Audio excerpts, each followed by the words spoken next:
So we have a special guest joining us on Grill Country today, Wayne, who's been one of our listeners. Wayne also has his own channel, Sovereign Love. He deals mainly with topics related to Christian universalism. Wayne, go ahead and why don't you tell us what you had in mind to talk about today and get us started. All right, Nate. Thank you. I'm going to start off sharing a screen here. Can you see that or not? Not yet. Okay, let's see. I'm sorry. Oh, no problem. Okay, optimize. Okay, now we got it. Starting to see it. There we go. Okay, do you see my journey? Is that what it says? Yeah, my journey Yep. into the fellowship of the mystery. Okay, great.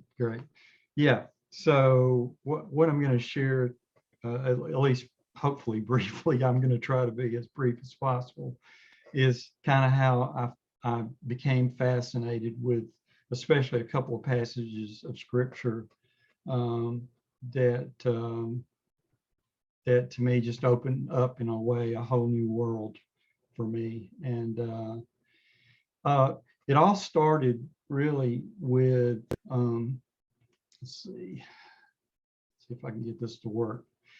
This passage of scripture out of Colossians 2:2-3, where it says, in order that we may know the mystery of God, namely Christ, in whom are hidden all the treasures of wisdom and knowledge.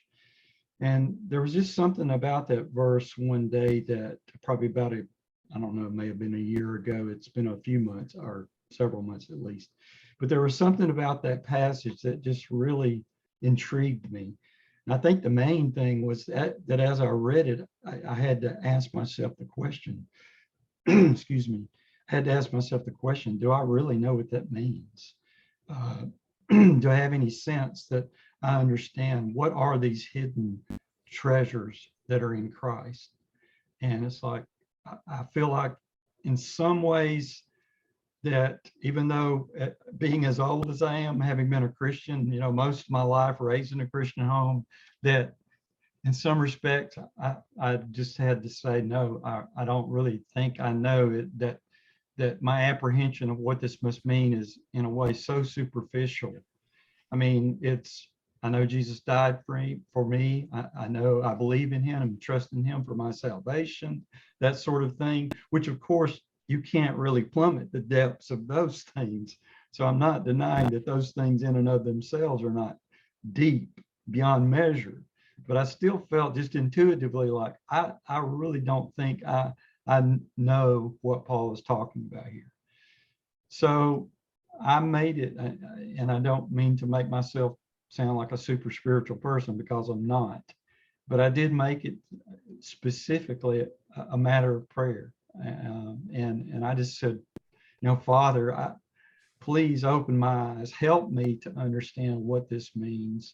And it just so happened, and I don't know if this is coincidental or otherwise, but there have been various times in my life where I've really tried to engage in what I understand to be contemplative prayer. And at this particular time, when I was praying this about over this passage, I was probably in my longest stretch of practicing contemplative prayer consistently day by day. And it wasn't like it was a whole lot of time. I mean, my target was like 20 minutes a day.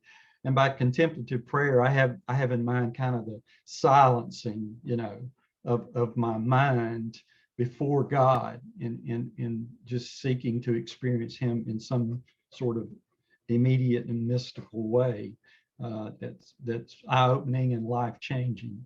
So anyway, I just mentioned that again. I'm not saying there are steps you can follow and you can get, that there's a guarantee you'll get some sort of revelation from God. But I do believe that the Lord opened up something of what this means to me during that time that I had never seen before in my life. So the first thing though that began to open it up was I think I started studying everywhere where Paul talks about mystery. And I'd never really taken notice of that, especially as kind of a theological category to trying to understand Paul's theology. So I started looking into that and looking up every place it occurred, etc. And one of the passages that it led me to was 1 Corinthians 2 and following, which we're going to kind of, I hope be discussing today. But I'll just read it. For I resolved to know nothing while I was with you except Jesus Christ and him crucified. But we do, however, speak a message of wisdom among the mature, a mystery that has been hidden and that God destined for our glory before time began. Now, I have to say that one of the most remarkable revelations to me in this passage, that it's still hard for me to believe that I never saw what was right there in the text right in front of me, is that even while I was engaged in full-time ministry over the years, going to seminary, all of that taken together, I had when I came to this passage, I'd always kind of focused on, I determined to know nothing among you except Jesus Christ and him crucified. Okay, so it's like that's the gold standard. That, you know, people preach about a lot of different things and teach about a lot of different things, and that our tendency is to move away. There's Sherry. Our tendency is to move away from preaching Christ and him crucified, preaching the cross, you know. So it's like that was my focus for years and decades, in a sense, especially when it came to considering what this passage is saying to us, you know, about the importance of the cross. But what happened again not too long ago is I was reading it, and for the first time, it seems, I actually saw the word but. So it's like I see Paul saying, but there is another message. Of course, it's connected.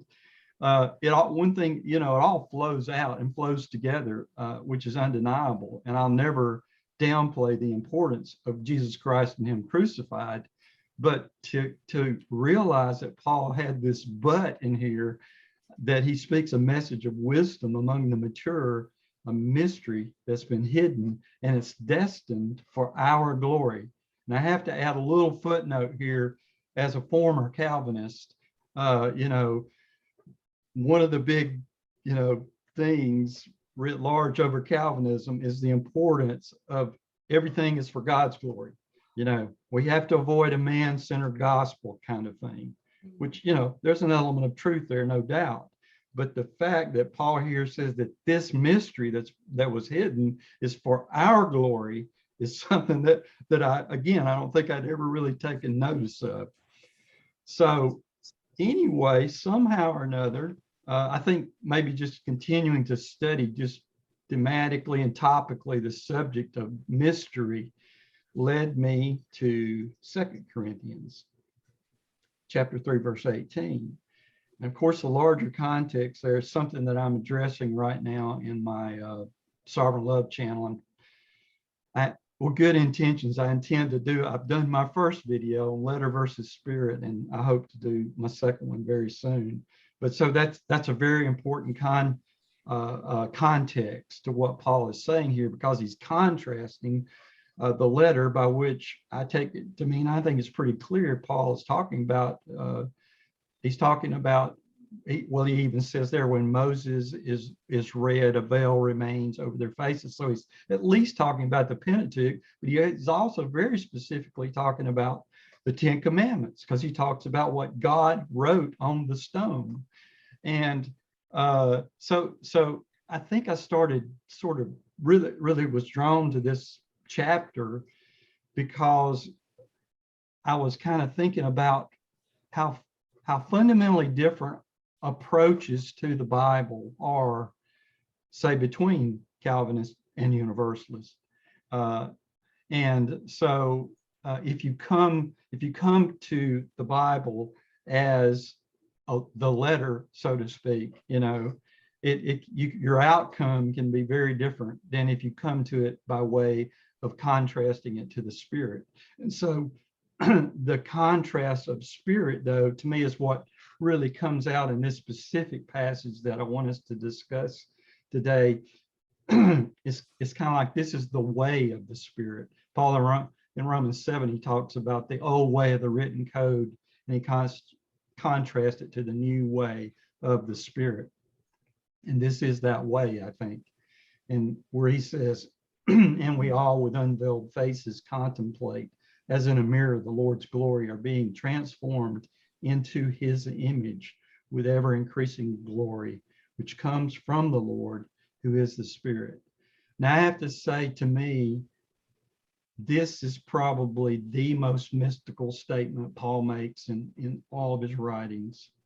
And that's one of the things I want us to dig into and discuss today.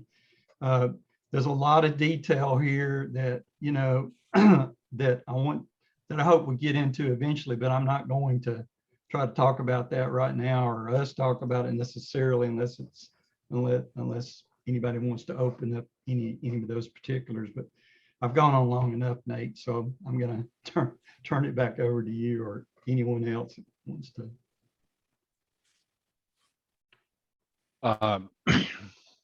Does anyone have any immediate thoughts? I'll give you and Sherry a chance to speak first.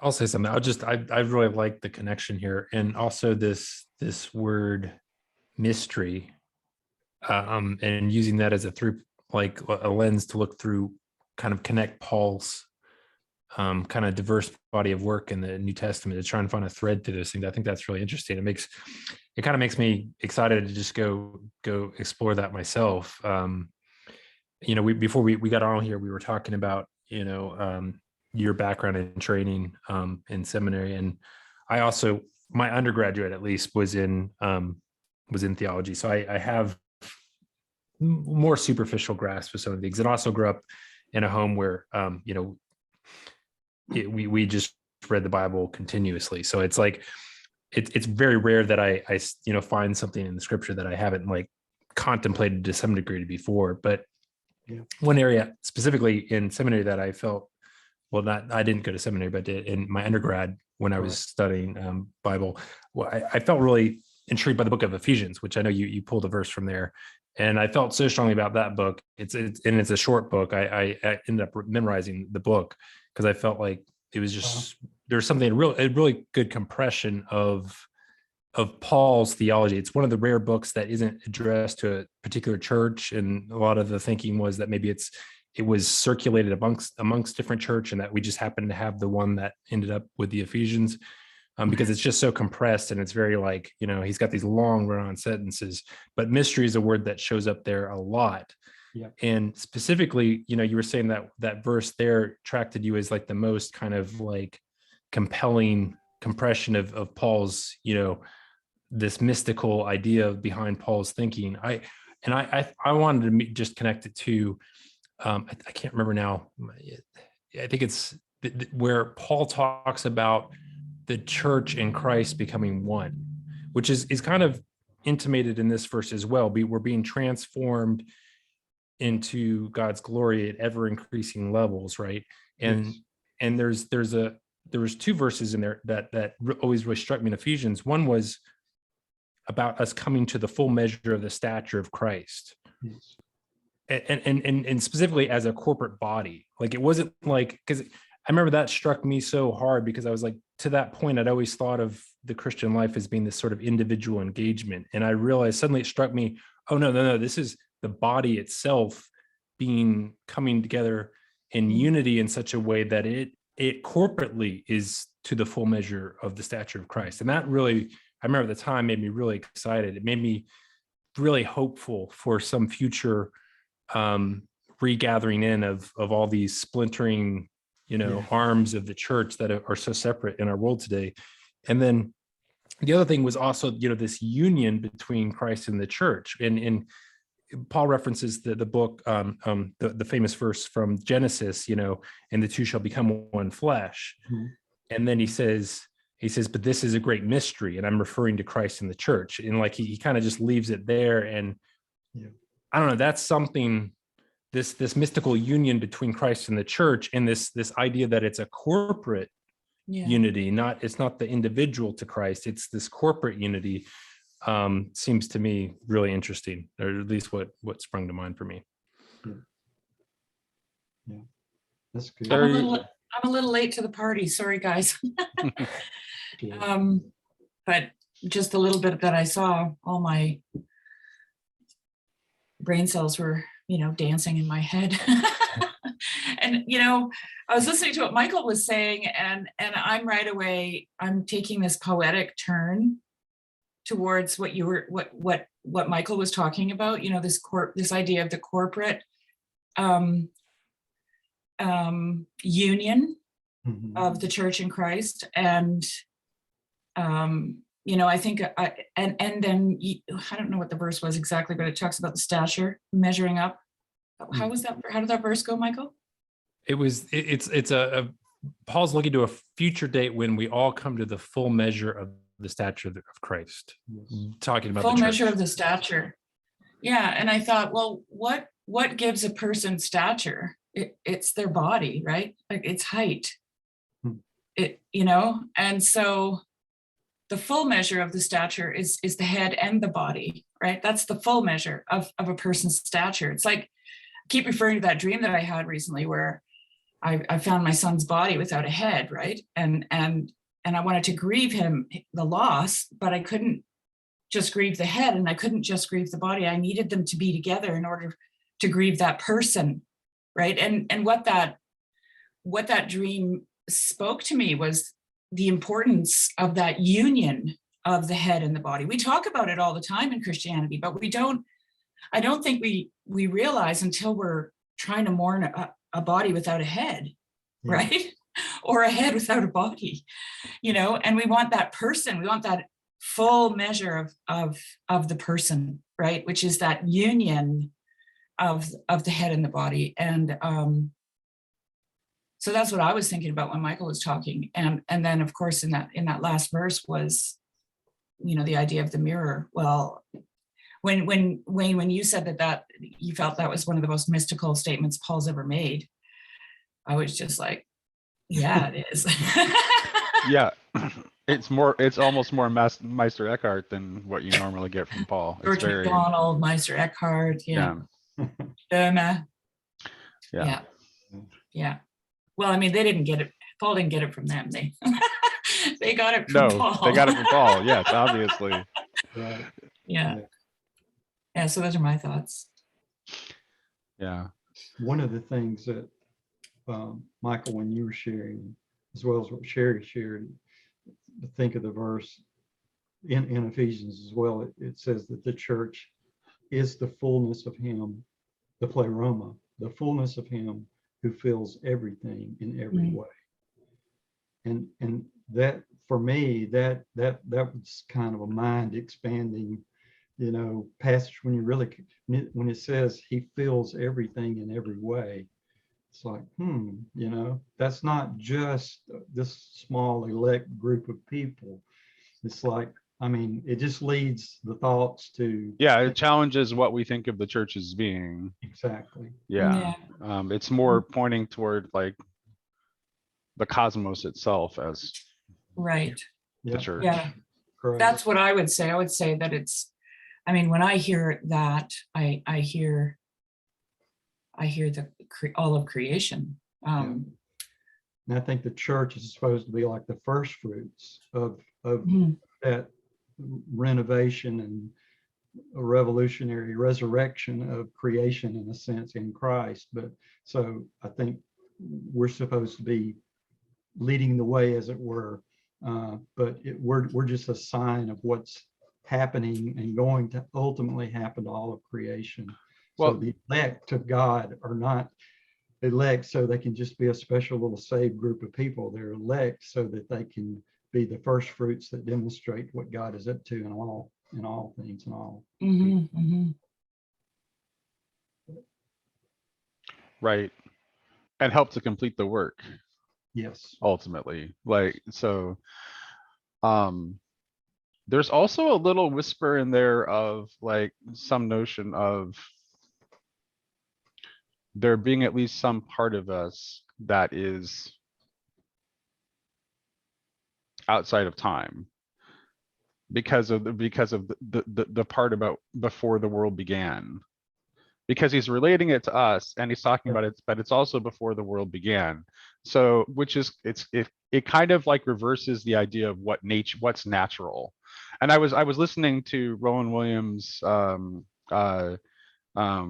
Turning East in Winter, his book on the Philokalia yesterday, and that like those church fathers definitely had a kind of like a reversal of what's nature in comparison to the way that we think about it. Like that unity with God is actually the natural state to which we are attempting to return and restore.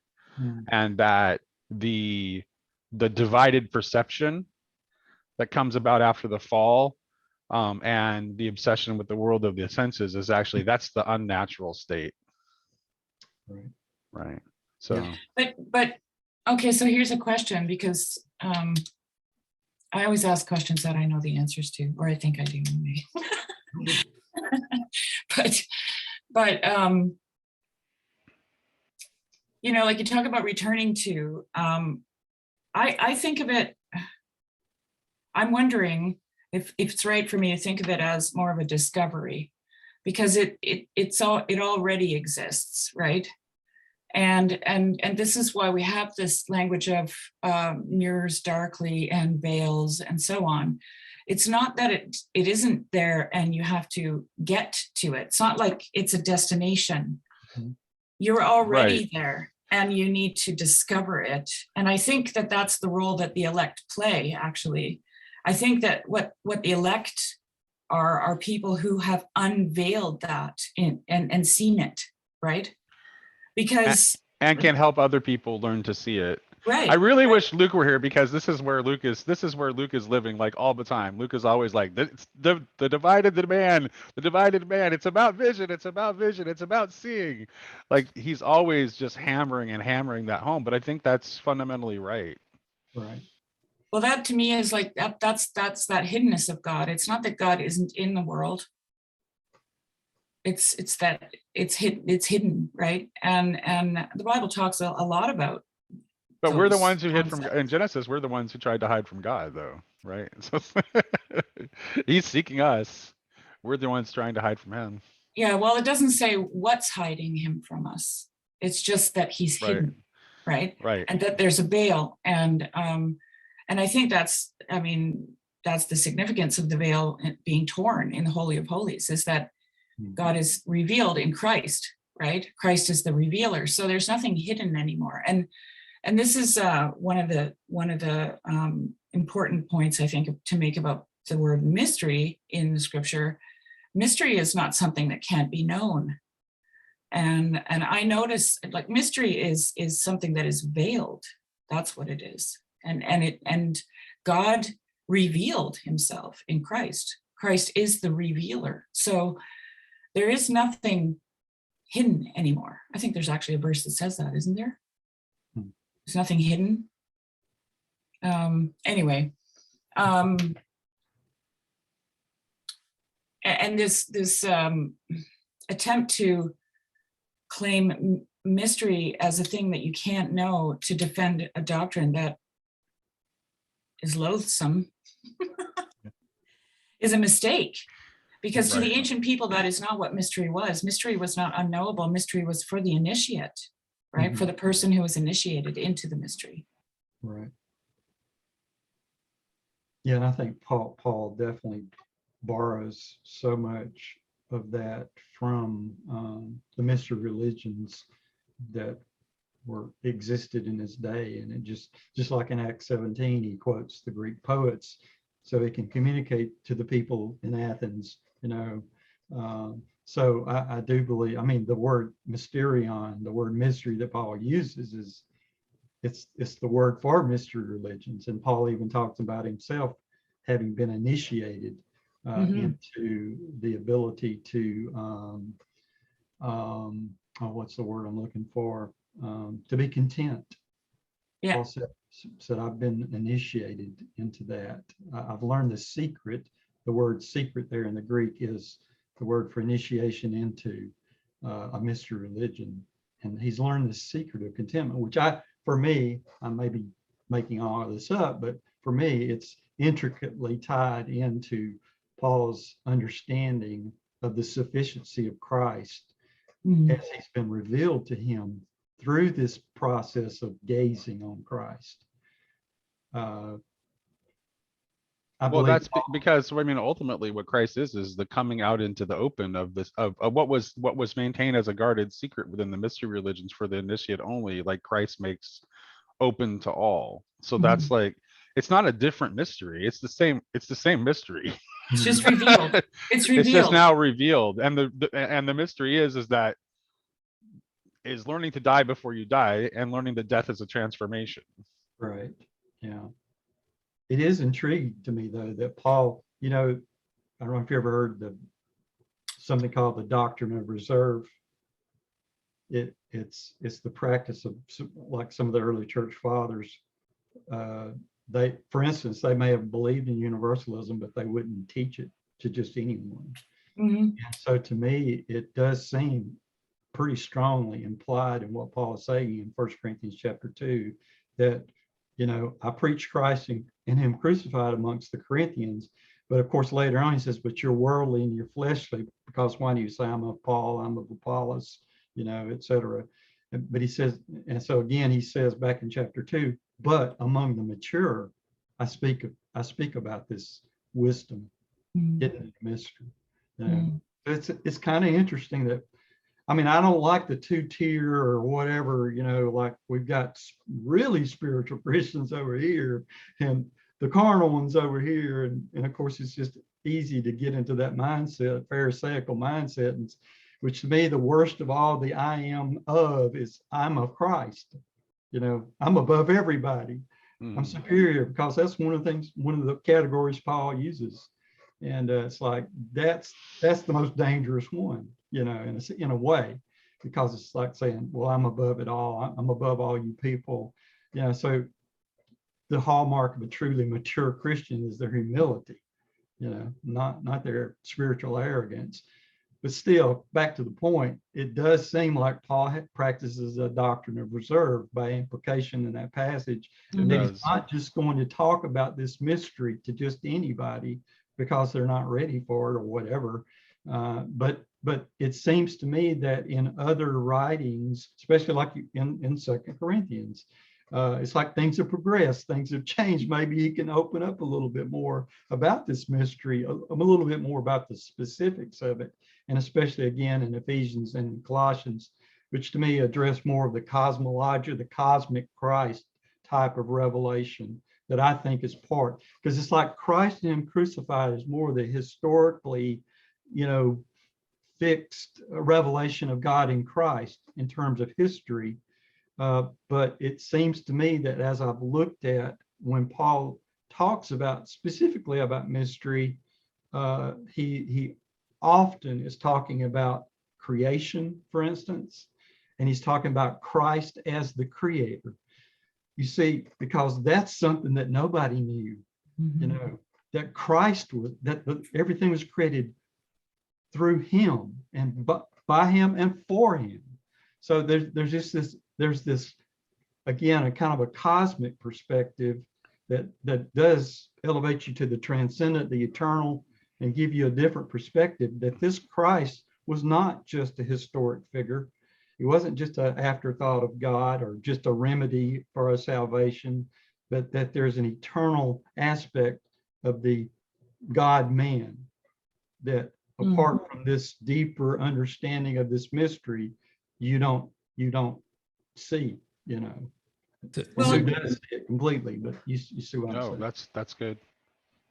Well, talking about the crucifixion and then Christ as creator makes all the sense in the world to me. John Bear points that out, that creation was completed at the cross, right? So that is creation, actually. Right. Yeah. The cross is creation. Yeah. And so to me, though, that's something in a sense that is hidden. in the Yes, cross. that is And him. that your newborn Christian may not have any conception, may not even need to at that point in their life. Mhm. But as their worship of and appreciation and adoration for Christ and their understanding, which of course has no end, it's further up and further in Right. with Christ more than anything. But there's a way in which it, to me, that it's hidden there, but can be disclosed as we're seeking Him more and more. And yes, what a wonder! I mean, it's just a wonderful revelation. I remember hearing John Barrett talk about that. It was just like, it was eye-opening. And It was. Yeah. yeah, just the Yeah. way, yeah. But I'm going to share the screen again. Go for it. It's okay. And can you see the hermeneutic of the Spirit? Yeah. Okay, good. So I want us to go through each one of these. To me, I just basically went through the verse and took out, the main proper nouns or the nouns, and what Paul seemed to be touching on and accentuating. And of course, the first thing is the mirror. And we could spend the rest of the time just talking about the mirror, I think, because Yeah. Sherry, you and Nate were talking in a very recent recording about the mirror and the icon of the Trinity, Yeah. that it had a place. And Sherry, and I remember just sitting up when you said, "What do you see in the mirror, Nate?" And you said, "What do you see? You see yourself." That's right. And to me, I've read commentaries on this passage that it's like, I don't come across, at least I don't think I have. It's like nobody, I hope this doesn't sound like arrogance. To me, it's almost like being a child and reading the verse. It's It like, is. what do you see when you look in the mirror? I see me, Yeah. And to me, this is what this to me is, I just can't get around almost the certainty that Paul has this in mind, not just this in mind, but he has at least this in mind, that when we look into this spiritual mirror, even, we see ourselves. But anyway, so but the idea of the mirror, of course, is the idea of contemplating and gazing. And the only other place that Paul uses this word, as far as I know, is 1 Corinthians 13, where he says, now we see as it's not a glass darkly, it's not just a glass, it's a mirror. And we see in it darkly, of course, the word is enigmata in the Greek. We see through, and he uses the word through. We see through the mirror. That's interesting.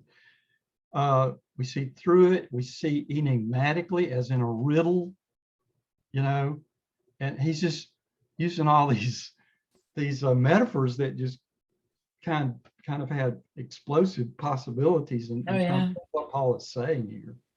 So I just, that through goes right to the Barfield.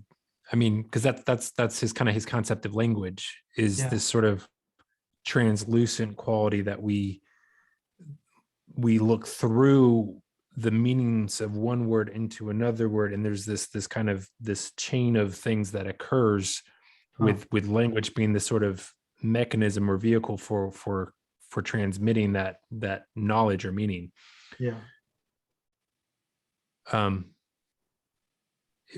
One other thing that kind of sprung to mind when you were talking about, this cosmic aspect of Christ in terms of him being this created role, it made me start thinking about, and we were previously talking about this sort of union between us and Christ.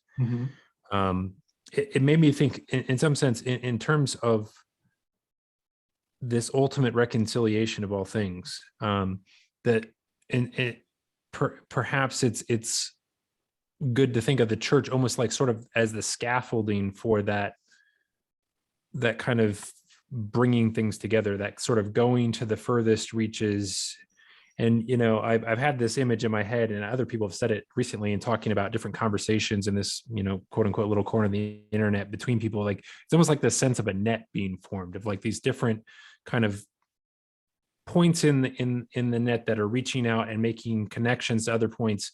And people are kind of like, they're not necessarily moving from where they are, but they're somehow creating these bonds of love that go out in other directions. And I don't know, one of the things that makes me think of is, because before we started, I think this was before we started recording, we were talking a little bit about universalism and in Jonathan Pageau's recent response about, you know, that there's this tension you got to hold, right? Because there's these clear verses of warning, you know, almost like dire warning in the New Testament in regards to being concerned for oneself, and this sort of very deep and bitter regret for those who live their lives in kind of in contrast to the wisdom and mystery of the gospel, like that are going the opposite direction, and that there's this huge regret and a sense of being outside of this joy that's on the inside. And one of the things that made me think of is that, you know, if we're right to say that at the end of all things we're reconciled to each other, like, and it's not just the church or not just the elect, but the entirety of humanity and the cosmos as well. You know, it brings to mind, you know, like something Peterson says, that you don't get away with anything. Like there's no little action, there's no like mean word, there's nothing that you've done that caused somebody else to trip or stumble, that it doesn't have some meaning, because in the end you're united to it. It's part of what you are and who you are. I always think of you know, Lewis talks about, you know, he was not really universalist. He saw the Great Divorce was kind of his end state, where things are ultimately separate, right. But you know, that we're all nudging one another towards one of those destinations, and that and the end state of that person is somebody that's this kind of demonically awful image that we may have contributed to in some fashion, or on the other hand, somebody like our glory is the ways in which we're able to help nudge people towards the other version, which is like this, you know, this vision, this beatific vision of like, you know, something that is angelic and in nature. And so like, I don't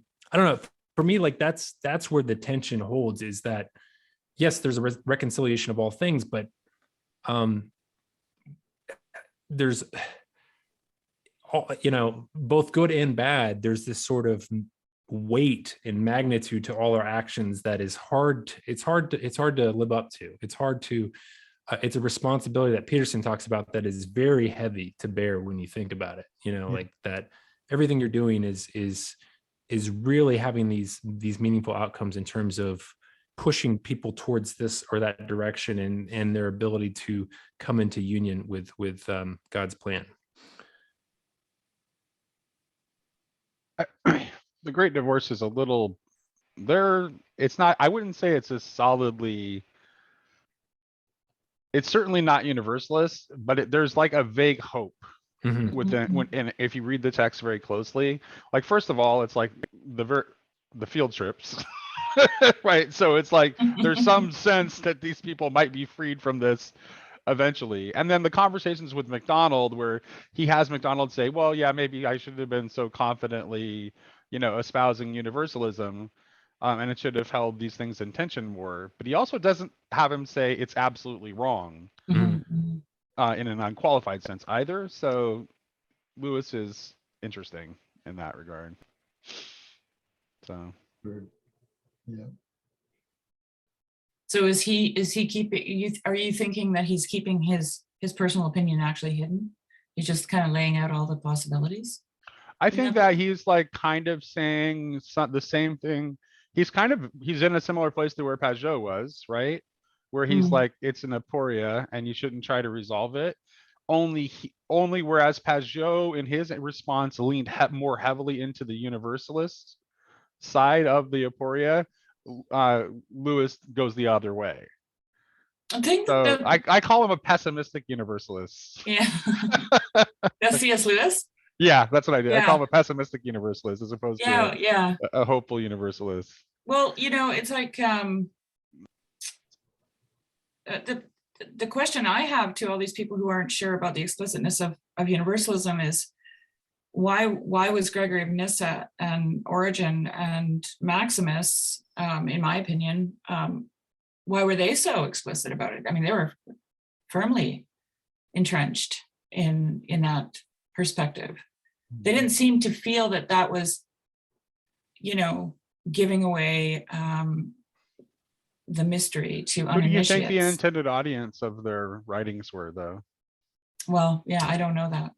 I think so. I think it's not necessarily like, it's not like they were popular sermons, right, for general circulation. So Okay. they probably, yeah. So I'm not saying that. I think that, and I don't really think. I think there's just as much danger in. Let me put it this way. I don't necessarily agree with this idea that it's an aporia. I think that we actually have very good reasons to resolve this in a particular direction. So I don't actually agree with that. I respect that position, but I don't agree with it. I ultimately think we have very compelling reasons to resolve this. And I also think that the danger, this is connected to what I said earlier about what our real nature is. The danger in leaning toward the infernalist side of that aporia between universalism and infernalism, the danger is that people don't ever see their nature. You have you cannot come to see your nature if there's too much emphasis on you're just a lowly worm, you're a piece of dirt, like you, and there's not a strong emphasis on how deep God's love for you is. We really have to forefront God's love. And when we forefront God's love, I think it starts to not become an aporia at all anymore. We start to see a way where we can read all these things together and understand what they really mean. And I think that all the infernalist images are just images of the false being burned away, which it truly will. So there's nothing wrong about the fact that the false and the divided is going to be burned away, and that our true nature will be restored, and that restoration will come at a cost of suffering and pain, for sure. That's all right. But ultimately, I think a big part of that God, pain, it will be all in all. That is the end. I think the pain that is experienced is explicitly the pain of having invested so heavily in something that now needs to go. Yes. Mm-hmm. Right. It's a letting go. Yeah, absolutely. Do you think, Michael, that there might even be a sense of betrayal involved in that individuals? Oh yeah, probably anger too. Like, how could I have been so deceived? And it's like, how could I have not seen this? And like, I think I asked that because betrayal also elicits feelings of mistrust, right? So it's like, I think that's why forgiveness is forefronted so much. And it's something C.S. Lewis forefronts a lot too, in terms of like, yeah, we can't, it seems like even in the Lord's Prayer, like we can't expect forgiveness apart from our willingness to give it.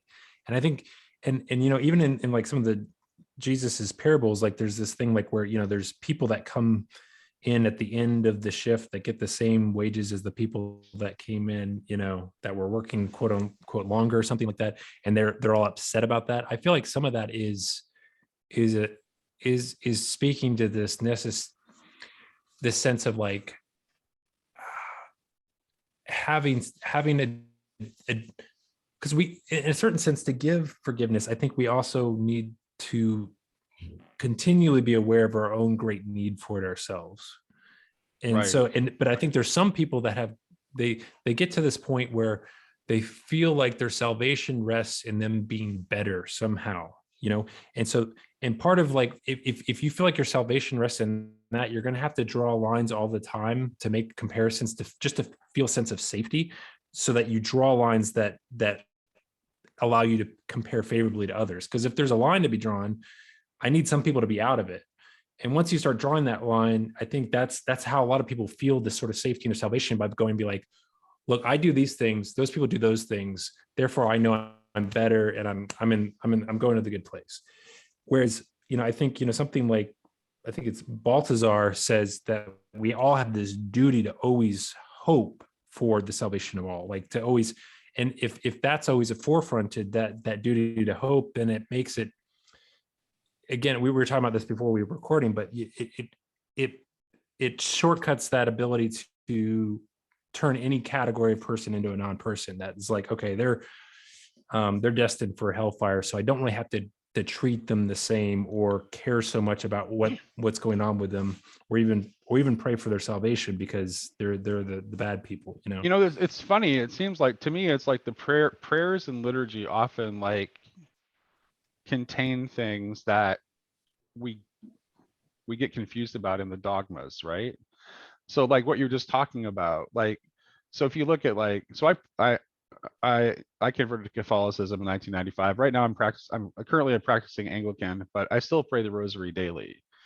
And one of the prayers of the rosary is the Fatima prayer, which is simultaneously and to express a desire that you be spared from hell, but also concludes with, but lead all souls to heaven, especially those most in need of thy mercy. So even though dogmatically the Catholic Church like affirms hell, you can see hidden in the prayer, there's still this universalist hope that is hidden in the prayer. And this is often the case where it's like there are these little gems within the prayers and the liturgy that show like things that we often lose sight of in our dogmas. I mean, the reason I mentioned betrayal was I think that when someone believes something and their life is kind of modeled after that, intrinsic belief, like they act out what they believe, right? So and then they find out that or they're challenged with the fact that that might not be true, right? I'm just wondering if there's the fear that, to step outside of it is to put yourself in a position where you don't know if anything is true, like, right? Because that's what betrayal does. I think it's also connected, right? Sorry, go ahead. It elicits a mistrust so great that you find yourself just floating, right, with nothing to hold on to. And that kind of anxiety is terrifying, and it is definitely a leap of faith, right, to make that jump. And so I wonder if for many people it's just simply, the old cliche, it's better to stick with the devil right, than the one that you don't. That's what it kind of boils down to. And so that you get this tenacity or this doubling down phenomenon, right? That people do when their presuppositions are or their beliefs are challenged. So I think it's connected to our deep need for belonging. It's just like you're afraid of being outside of your group that you've identified with, and that's what causes you to cling to it, because like and that is why, that's again why I think that there is an absolute danger on emphasizing the negative side of the equation, because that is going to just reinforce that. Like, and it's also, you're going to fail to see what we really are.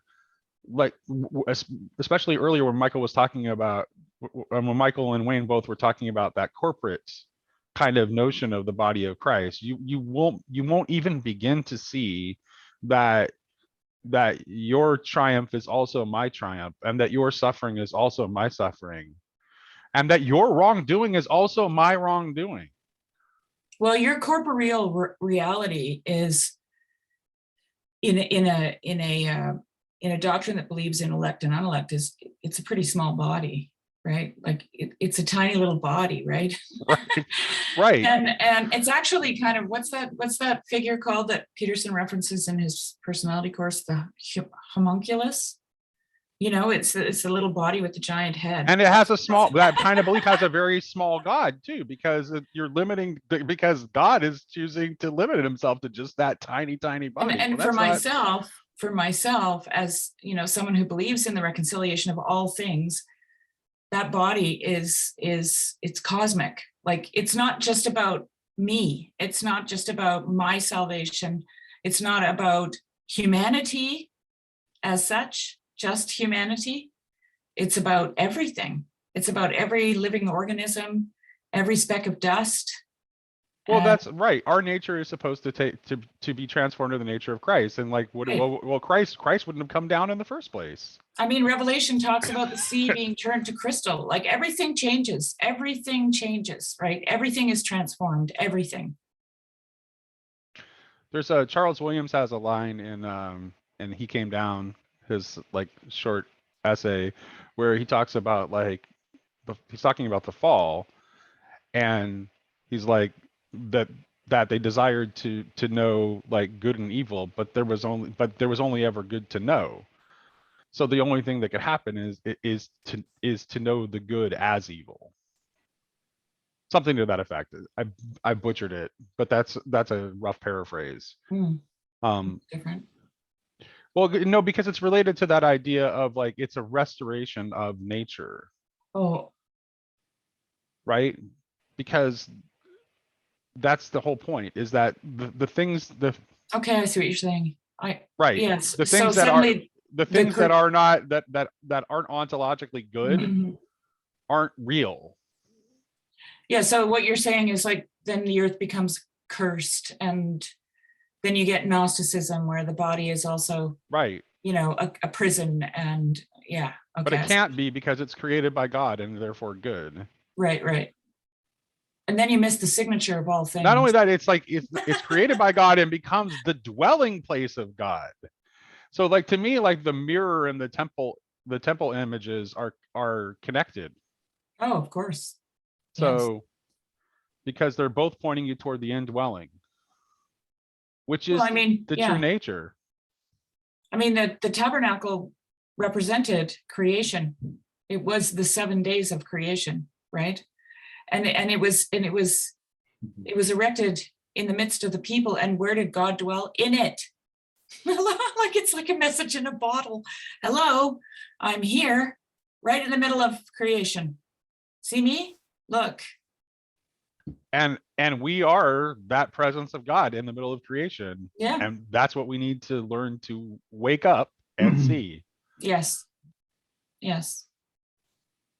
There's definitely a connection between, excuse me, and Paul says in this passage that we're being transformed, which the Greek word is metamorphosis, but we're being transformed. And the idea of metamorphosis to me is there's something internal within our very, in a sense, ontological DNA. Yep. Because we are made in the image of God. And so, but that we're transformed from glory to glory is I think, in Paul's thinking, is a reference to the Shekinah glory, and the Shekinah glory that would abide over the temple. The word Shekinah has the meaning of tabernacled. And so it's the same concept in John chapter 1, where the word became flesh and tabernacled amongst us. So there is that indwelling manifestation of the presence and glory and beauty of God that we're to be, again, it is the anagoge, it's the further up and further in, the transformation, that happens, in a sense, step by step. Well, that's reinforced by the Kabbalistic legend of the Shekinah too, because like the Shekinah is actually like our soul is a fractal of the Shekinah in that tradition, and the Shekinah is the consort of Yahweh, which is why you have all the marriage imagery. Right. Yeah. Well, if I were the Bible, if we were having a Bible study and I were the Bible teacher, I would corral everybody back back to the passage. You I know, Let's like do it. this. Let's I do love it. it. I love it. But I do. I mean, I don't think we're going to be able to cover everything today, or maybe ever. But anyway, I definitely want us to talk about the image more in depth.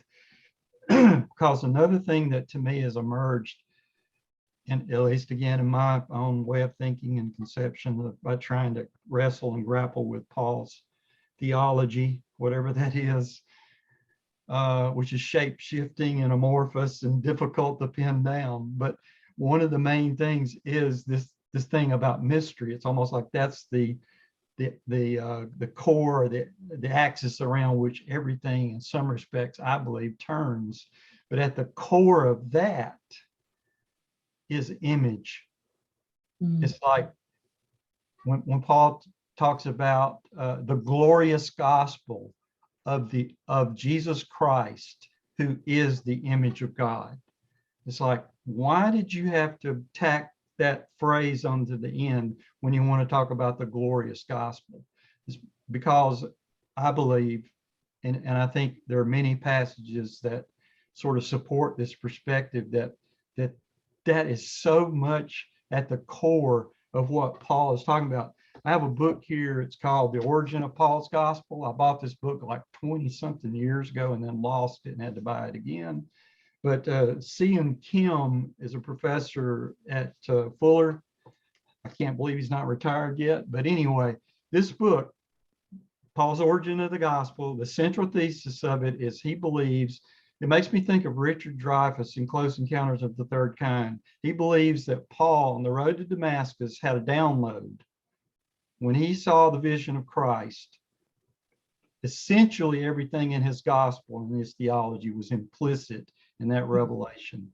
You know, everything was just an unfolding. It's like Dreyfuss at the table, building the devil's mountain out of his potatoes, Yeah. whatever. It's like, it was in there. He was just trying to get it out. And so this is kind of the thesis of this book. But one of the most interesting things that I came across some time ago, and I can't recall which came first, but are y'all familiar with Zevi and Seekers of Unity? I think is the name of it. Yeah, I am. Yeah. Yeah, I am. Yeah, yeah. Vervaeke has interviewed him or dialogued with him a couple of times. Well, he has a fascinating, of course, he has several videos on Kabbalah, but in one of them particularly, it's kind of like, again, I was saying, Sherry, when you said, what do you see in that mirror? It's like, I sat up when I heard Zevi talking about the Merkaba mysticism. Are y'all familiar with that at all, Nate? Yeah, but go ahead. Yeah. Well, you might can help me unpackage it because I know I don't understand it thoroughly, but but yeah.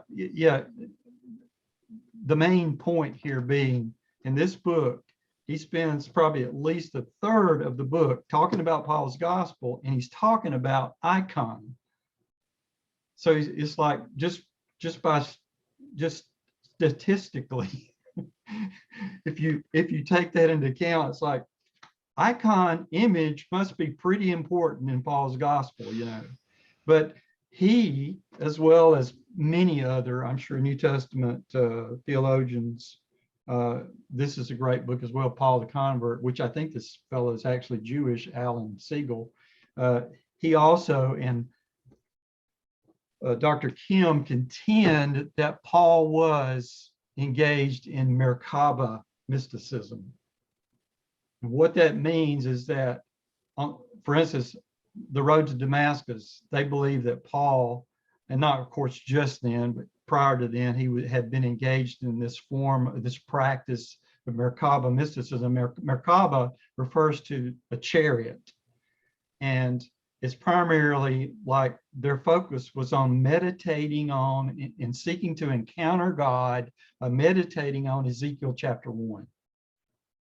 And the fascinating thing about Ezekiel 1, and it also occurs in Daniel, is that when they see this figure on the throne, the chariot throne of God, they see one like a son of man. They see one like a human being. And it's like God looks like a human being. Mm-hmm. And so their part of their contention is that this in a sense is the icon, the image of God. And that in some respects, theologically, that this idea of the God man has been in the mind and heart of God for all eternity. Mm. And it's manifested, of course, particularly in the historic incarnation of the Logos, Son of God. But it adds in a way to me such depth to the idea of the incarnation and of Jesus Christ being the express image of God. But even beyond that, that when it says that we are made in the image of God, that I believe, I just think it's undeniable. I know it's implicit, but I just think it's one of those, it's like, to me, it's like the Trinity. We spell out the Trinity in a sense deductively from Scripture and from our understanding of it. And we all believe it and affirm it. It may use, in a way, more words and more language than just the language we find in Scripture. But to me, it's just compelling that we're made in God's image, and that image is Jesus Christ. And see, that's another thing that it just amazes me that for 67 years, nearly, I had never thought of the possibility that when the Bible says that we're made in the image of God, that it means that we're made after the image of Jesus Christ. Mm-hmm. That I remember when I left seminary, I worked at the seminary bookstore, and I got real close to the manager, an elderly lady, and I remember telling her, if I ever write a book, I want to write a book about the image of God and what that means. And of course, I was thinking more in terms of, well, it means that, the creative ability that we have because God's the creator and that sort of thing. That was more along the lines of, or the rational capacity. Yeah. It's some trait. Like very seldom does anyone ever like realize that it has to do with the actual human form. Yes. I have so many thoughts. Let's hear them. Well, like when you were saying that you had no idea, that the image of God was you, really, right? Which is what you see in the mirror. Yeah. Right. Then essentially what you're doing is you're actually making an image of God. Which is what he essentially told the Israelites not to do. Don't make graven images of me. Right. And as you were extrapolating on that, I thought, well, that's precisely why, because you are the image, right? And to make anything else is to deny the fact that you're the image. And yet that's what we do. We create an image, and then in the process we become like that graven image, right? That's what idolatry does, is it makes you have eyes that don't see, and ears that don't hear, and mouths that don't speak, and hands that don't handle, right? Right. And I mean that screen share that you had up there, I mean, the first word is mirror, the second one is gazing, and the third one is image. And that's what you're doing when you're looking in a mirror.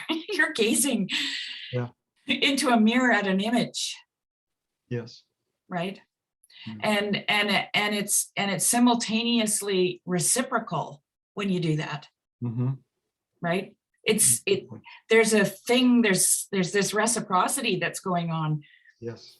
And if you don't see that image for what it is, then that doesn't happen. Yes. Then the mirror is no longer enchanted, right? There is no other world behind it. Right. And then the next word in your screen share is metamorphosis, because when that world opens up, you're transformed, right? And you can walk through the mirror. Yes. And into the world. Lily. Into it, right? Like that whole list that you have there is actually, it's actually what it is it's a timeline of what happens when you look into the mirror properly. Yeah. Can you put that back up really quick? I would like to hear you elaborate with the list in front of you of like how it's a timeline, if you don't mind. Yeah. I'd like to, might be a benefit if we could walk us through that. Me?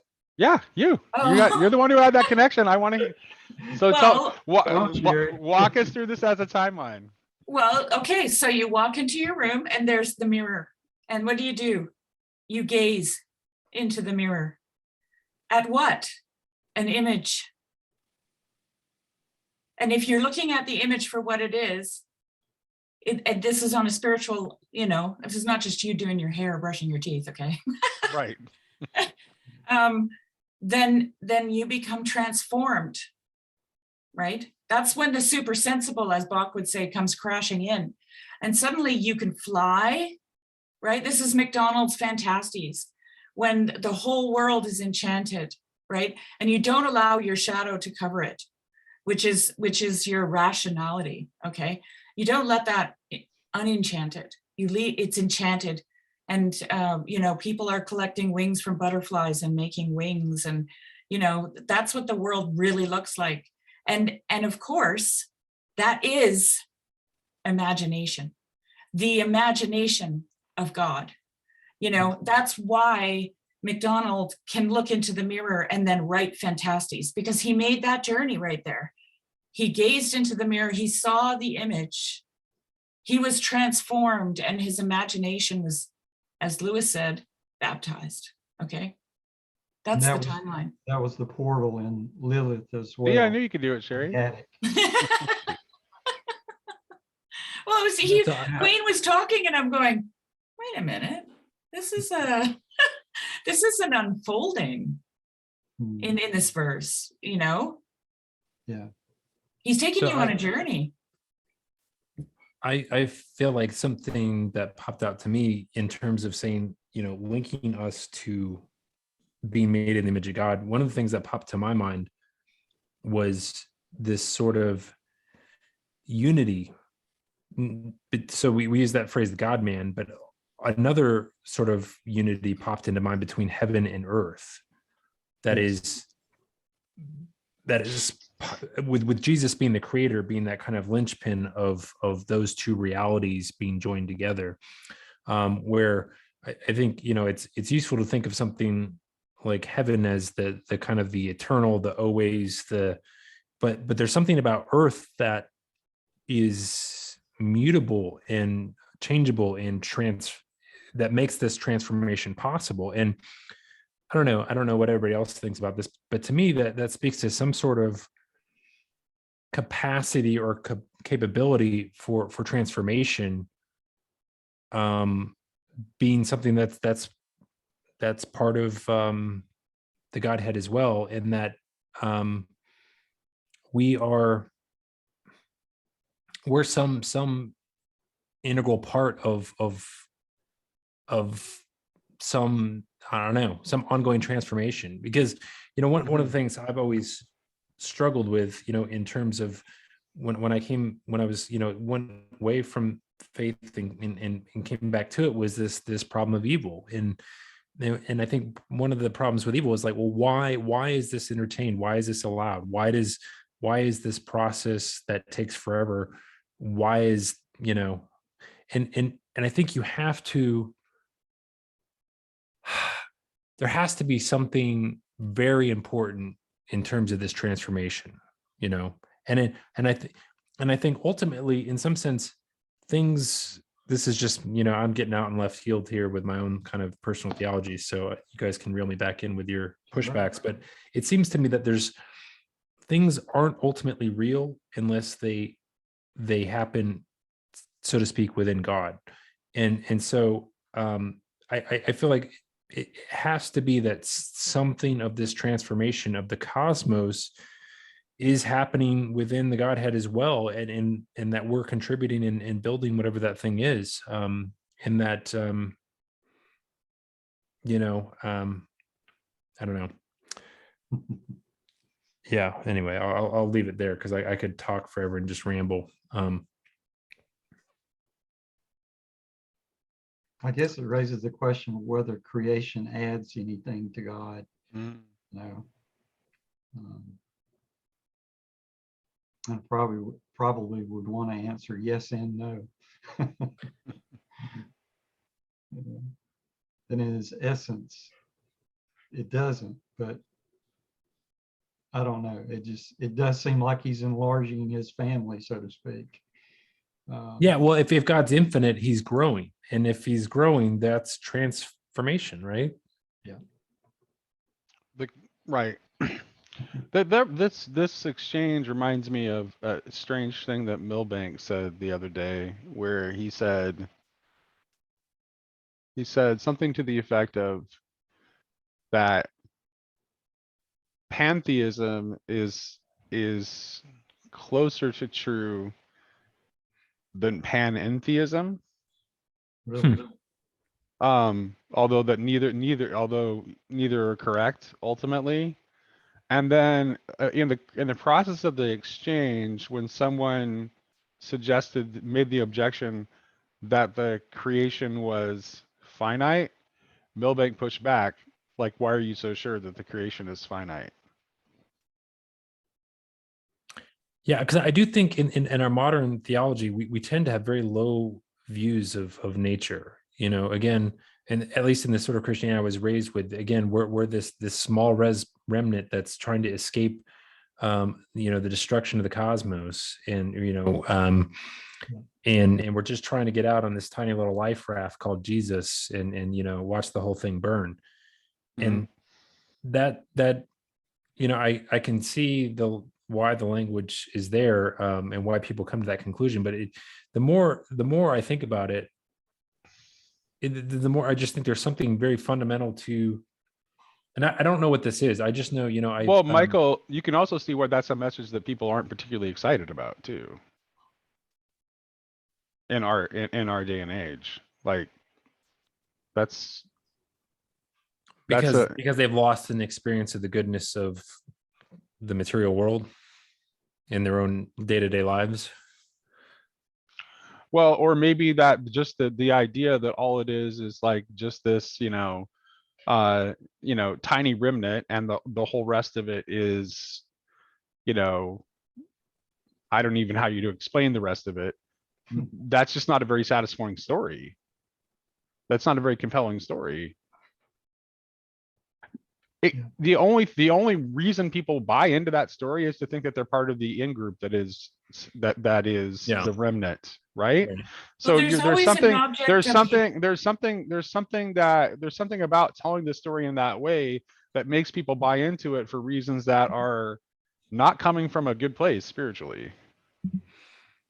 I think that it gives people a place to focus their anger. Yeah. At the perceived injustice of the world, right? Like, or to make sense of their own sense of rejection. Right. Mm-hmm. Yeah, because this is what people with free floating anxiety need. They need to put it somewhere, right? They need to, and like, I can say that this is what I think God did for Job, is he gave him a place. He put him within the organism of the whole thing, right? He showed him where he belonged.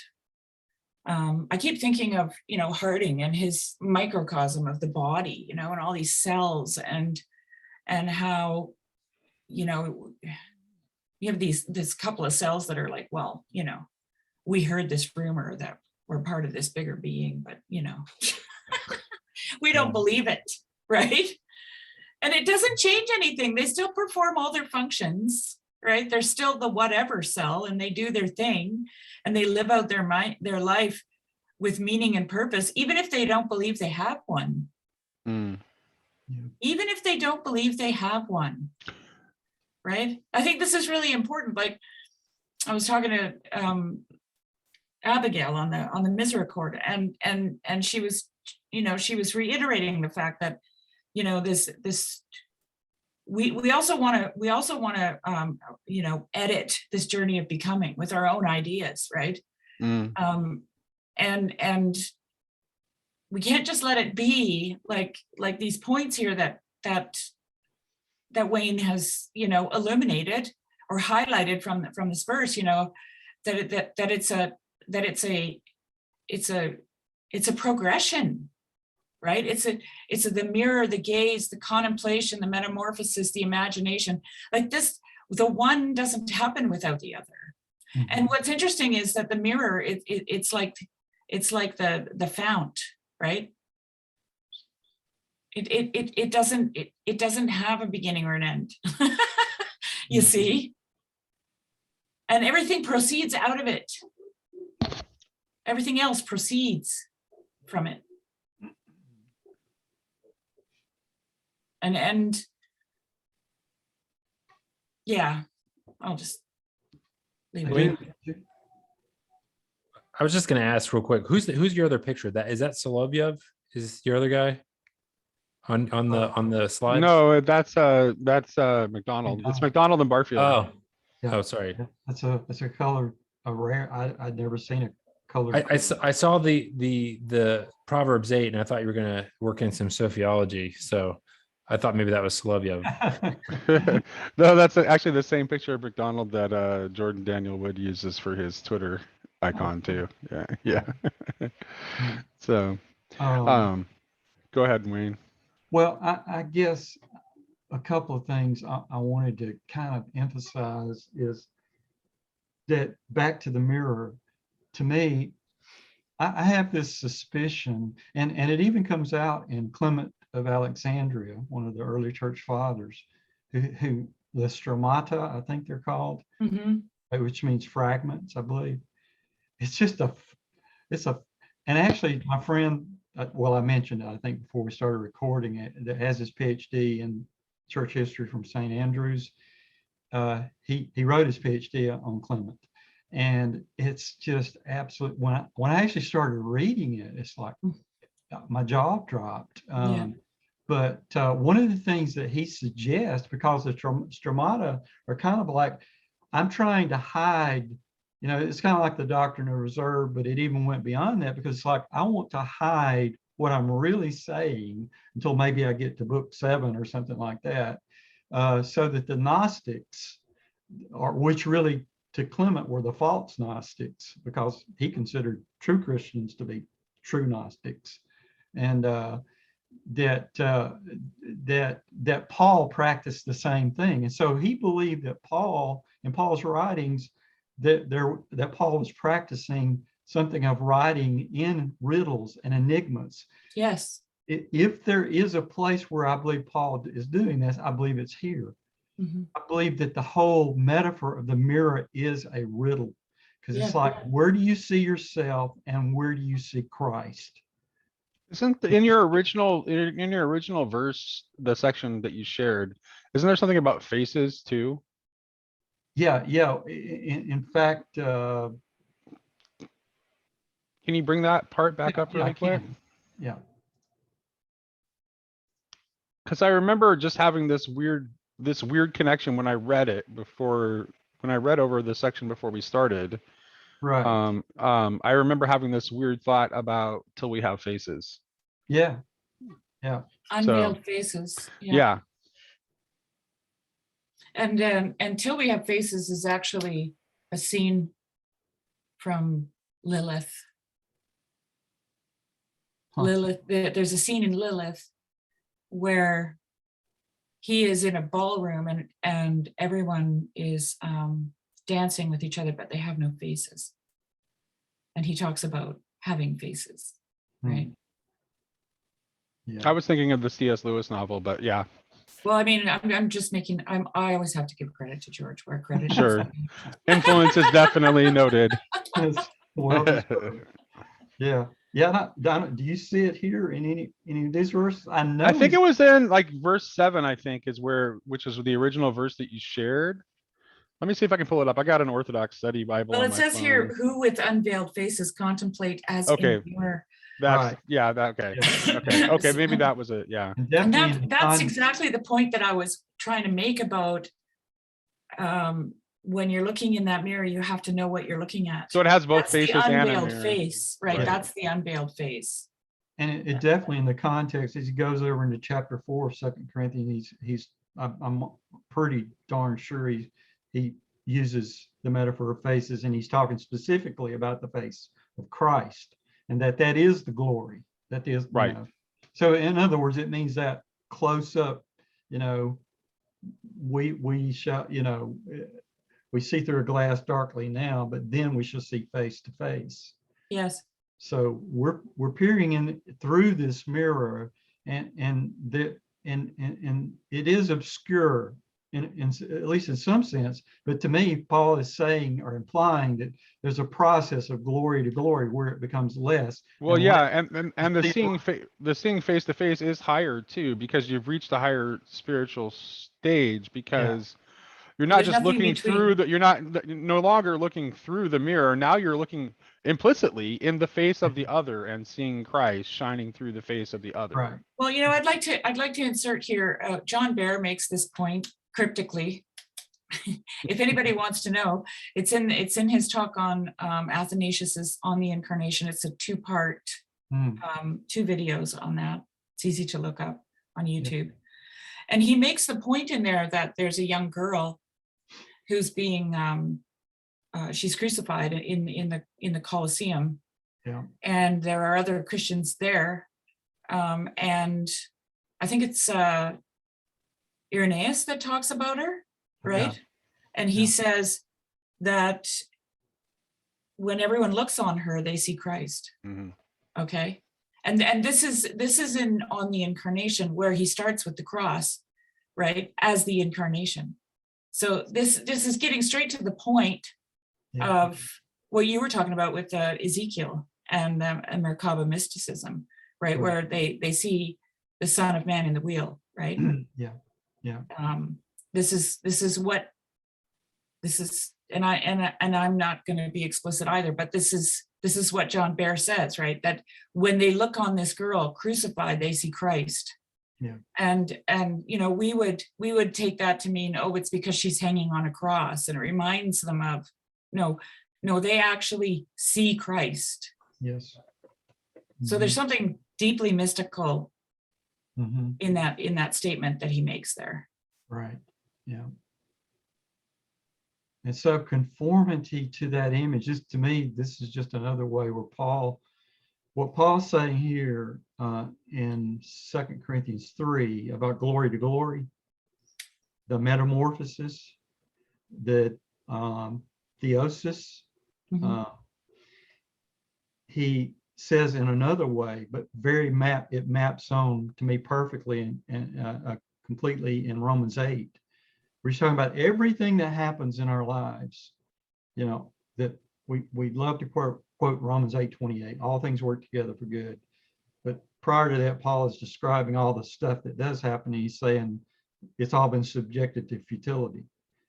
So we groan and we long, Mm-hmm. But then in Romans 8:29, he says, and all this stuff that's happening, it happens for one purpose, to conform us to the image of Christ. Right. That pressure is kind of shaping us, as it were, around the internal image that's stamped on our very ontology, our very being. Yeah. So to me, there's that transformation that happens, but it happens through this gazing, whatever this means. And I think it means almost Contemplation. Yeah. I really do. does. And it means a contemplative life, not just 20 minutes of silence, but being aware, Mm-hmm. Eyes open and engaged imaginatively with all of creation. Yeah. So that even in that, there's change that's happening to us. That metamorphosis. I mean, I know from my own experience that the more, and I'm talking about this not in a spiritual way, but just simply in a everyday kind of way, the more contemplative, or the more, like now in modernity we like to call it mindful. Okay.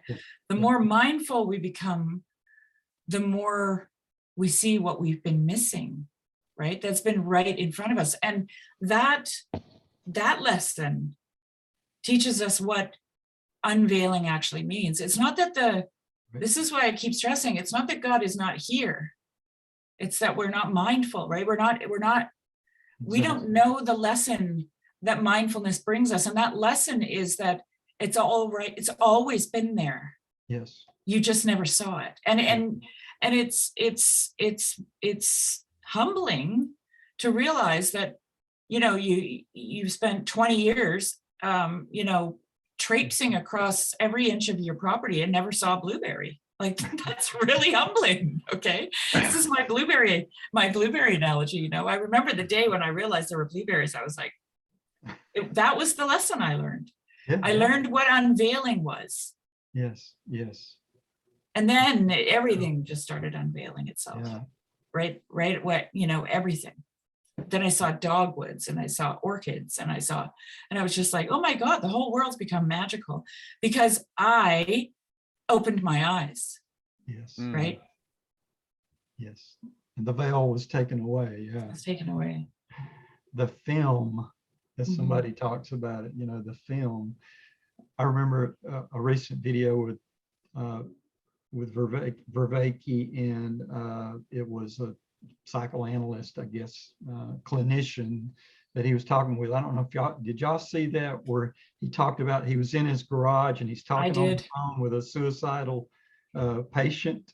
I saw that. It was amazing. So amazing. And then he has this, he calls it a mystical experience, and he has this tiny light shining out of the darkness, which makes, I immediately thought of 2 Corinthians chapter 4, where it says, God has spoken and said, let there be light, out of the darkness, right here in the same context with this verse we're looking at. But it was just, and I remember him saying that, of course I can't remember the words, but it's like everything was different. Everything looked different. I mean, literally, it's like that scummy, Well, he even described the garage as a tomb and stepping outside it as life, right? So he suddenly saw everything that was happening as a spiritual metaphor, right? Where he was moving in and out of life and death as she was teetering on the edge of life and death, right? Because he was pacing in and out of the garage, right? Because the garage was cold, and then he'd go stand in the sun, and then he'd go back in the garage. And then all of a sudden he's, which is exactly what George MacDonald illustrates with Phantastes, when the guy meets the little fairy on the side of the road, right? Holding all these magical things with the little magical hat and wings and everything. And then the shadow falls across it. And suddenly it's just a boy with a couple of toys, broken toys, right? Yeah. So like, that's what happens when the veil is lifted. Everything becomes enchanted. You can't enchant it.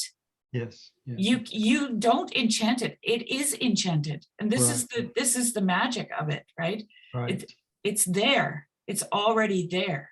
Yeah. And I just loved when Vervaeke, and I love when he gets excited. It's like, oh no, I just love that. And he got so excited, and he stopped him, and he basically had him clarify whether this was kind of imaginary or imaginal.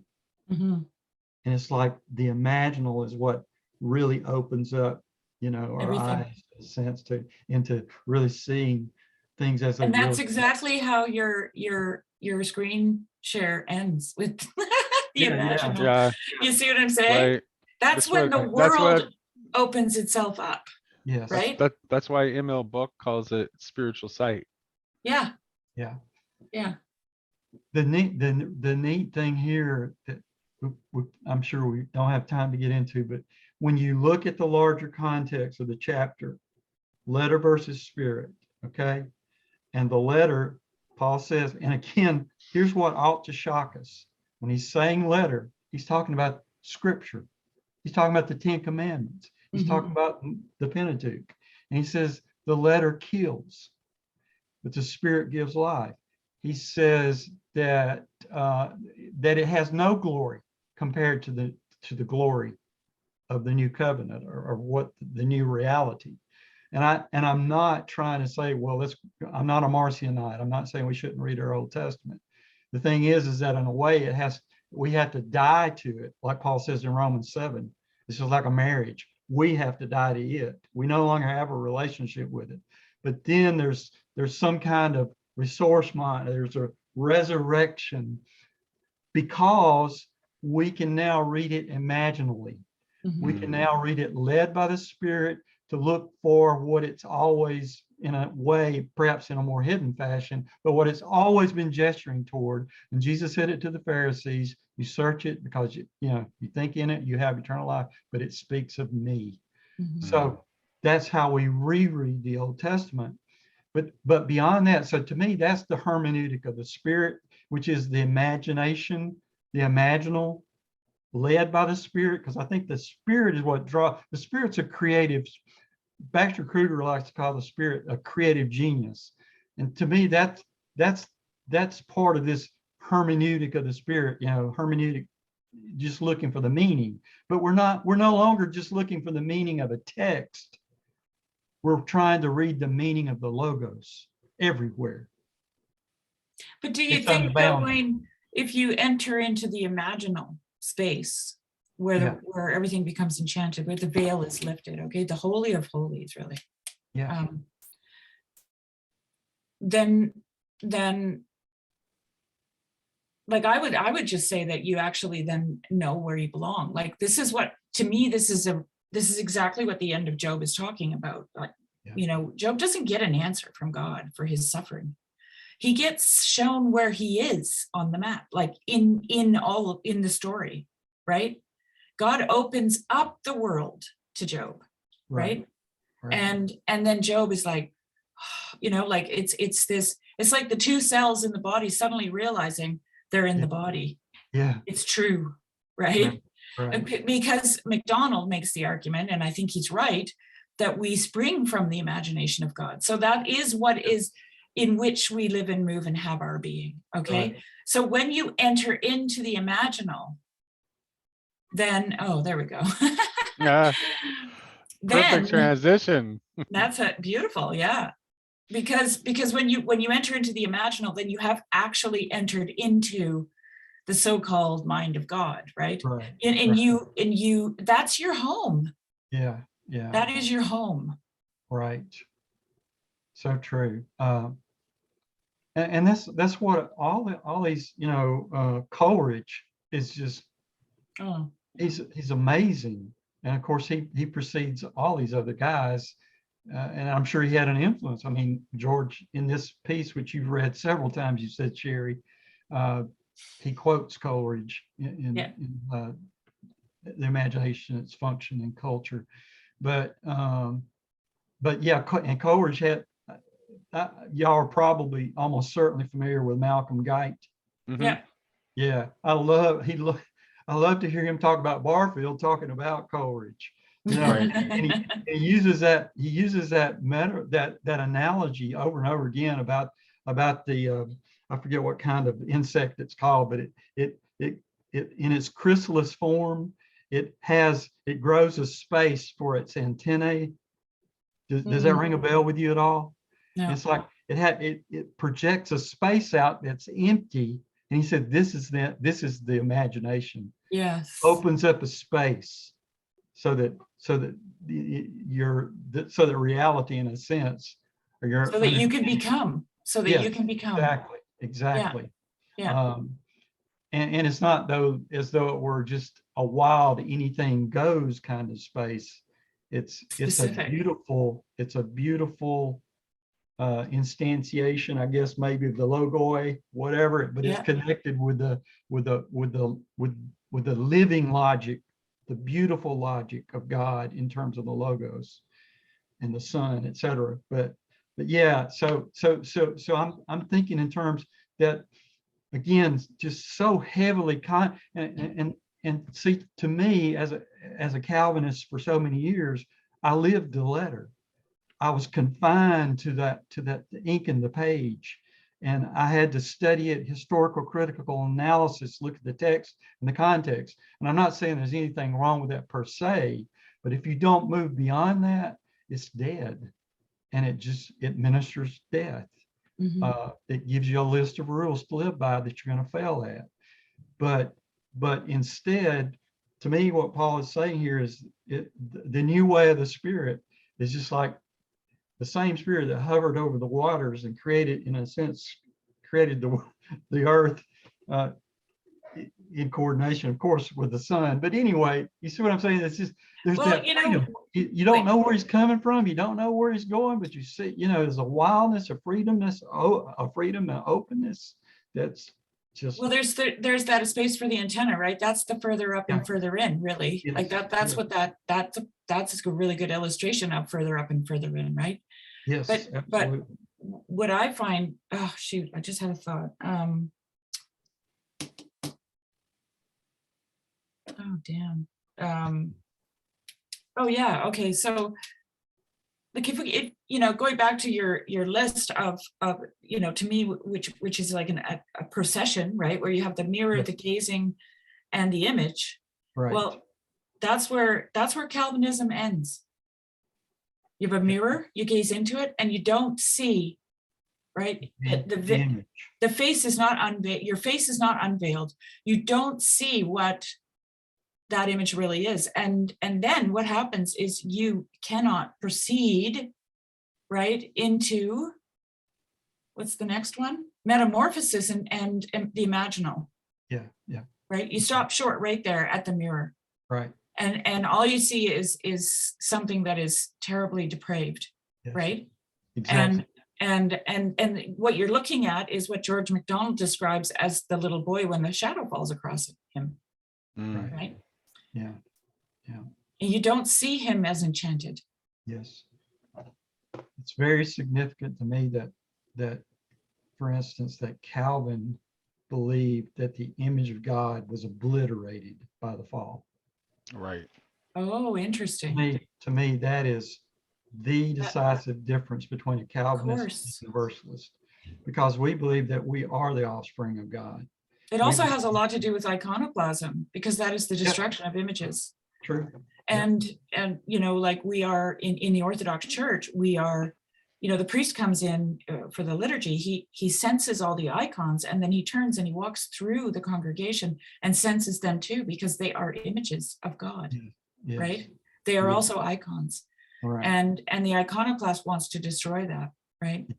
And if you follow that procession from that verse, it makes sense, because if you destroy the image, there is no transformation. True. But it's not a destruction, it's just a division.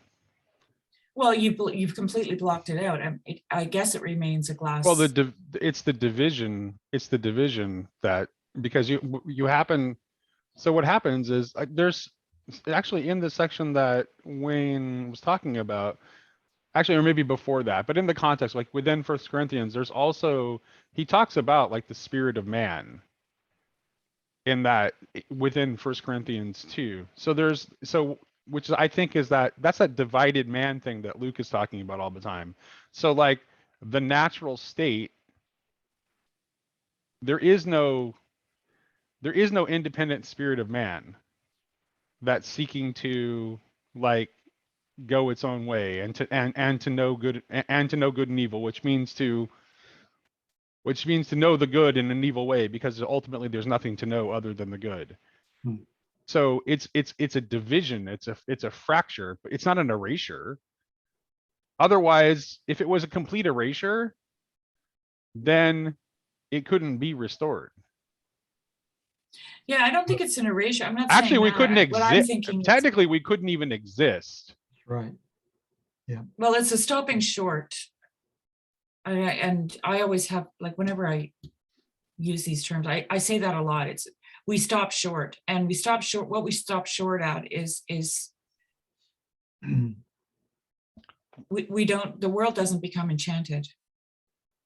That's why Pajot talks about, and you talk about, Nate, the necessity of the re-enchantment of the world, right? Because we have stopped short at the ability for that to actually Right. happen. But you're right to point out that And- it's and- not a and it's not a it- right. re-enchantment. It's just the enchantment is always there, right?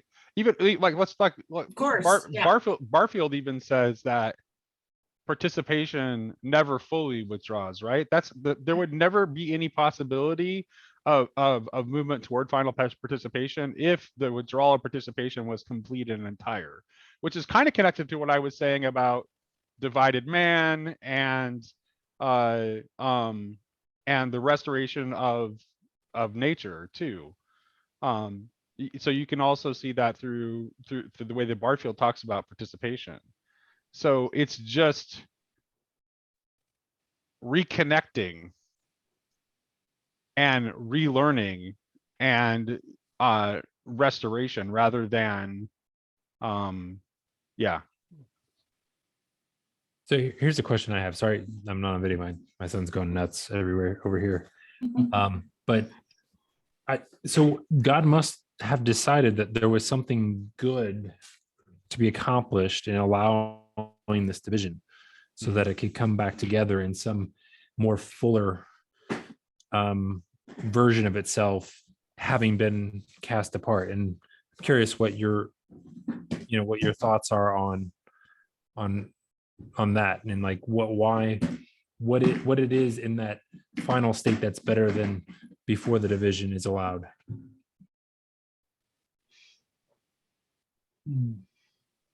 Well, there's it right here in this screen share. MacDonald says the glory of God is to conceal a thing, but the glory of the king is to find it out, says Solomon. As if, remarks Bacon on the passage, according to the innocent play of children, the divine majesty took delight to hide his works, to the end to have them found out. And as if kings could not obtain a greater honor than to be God's playfellows in that game. I think that it is our human nature, and I think Vervaeke would agree with his relevance realization, that things don't become salient to us until we've discovered them. We have to uncover. Everything needs to be a treasure hunt. Otherwise, it's no longer a treasure, right? We don't value the thing that is just given to us. We need to find it. Bema talks about that, or actually, it's not Bema. It's the guy that writes the introduction to the Signature of All Things. He says, "This is the precious pearl, whose beauty is more glorious and whose virtue more sovereign than the sun. It is a never-failing comfort in all affliction, a balsam for all sores, a panacea for all disease, a sure antidote against all poison." You know,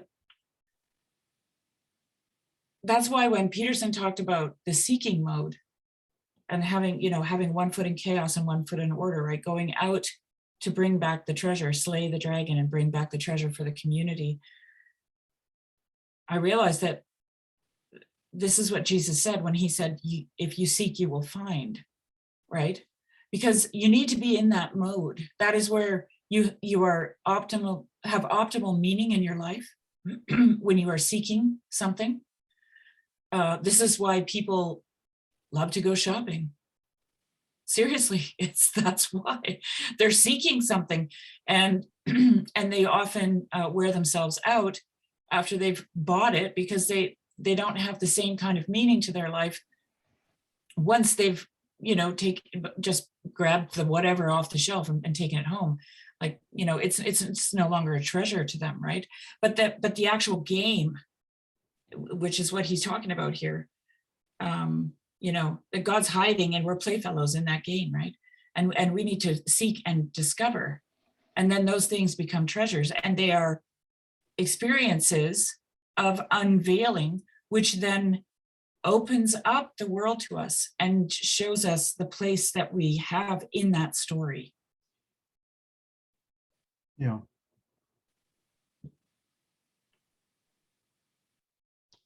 I think of it,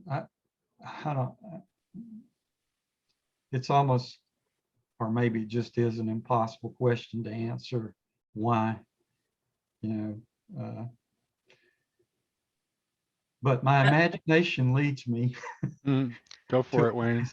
to a place where I can consider, for instance, I think of I like to call him the prodigal father, because it's truly his love that's prodigious and monstrous in an extraordinary way, as opposed to the prodigal son. But for God to create us, the Armenian wants to say that we have this almost kind of irrational free will that can just make the craziest decisions for all eternity, if we so choose. But to me, it's like we're given genuine freedom. And yet at the same time, the ownership and the image and the fatherhood of God is stamped on us by way of the image of the Son. And yet, maybe somehow, for some reason, God allowed this to happen, the fall, the rebellion, the rejection, just to show forth the great liberality and unsearchable nature of his love, that it can just endure all things. It can endure our just totally crazy rebellion and taking our inheritance and going to a far country and just living totally wild, because maybe he knows that you're still his son or you're still his daughter, and that someday you will come to yourself and return to the Father. So I don't know. That's Yeah, no, Yeah. I almost want to say something crazier. Go ahead. Stopped you before, Nate. No, it's never, yeah, it never stopped me. And that is that I think that,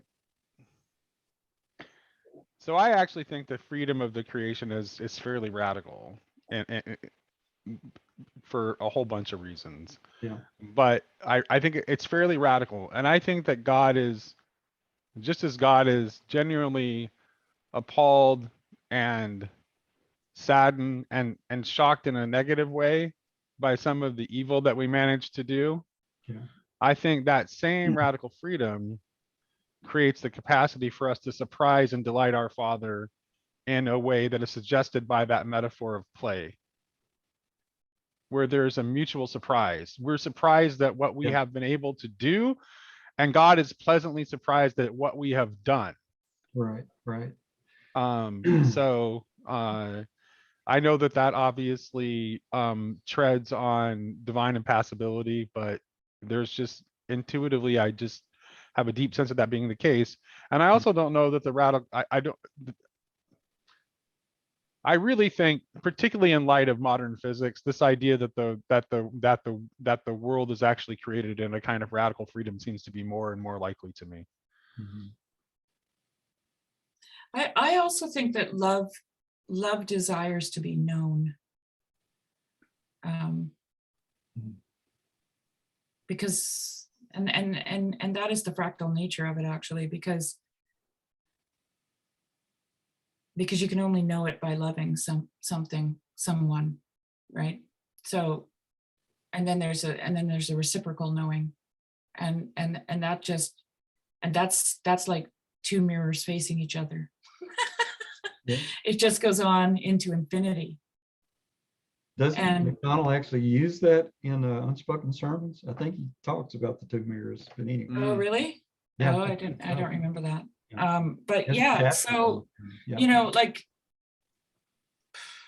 I mean, just in human relationship with your spouse, you can, Paul Vanderklay says this all the time, you can be married forever and you never know them, and your desire is to know them. Yeah. Right. Intimately. And to be known. It's both to know and to be known. Exactly. Well, that's the two mirrors, right? Mm-hmm. And that's why it's fractal, because it just never, it's infinite, right?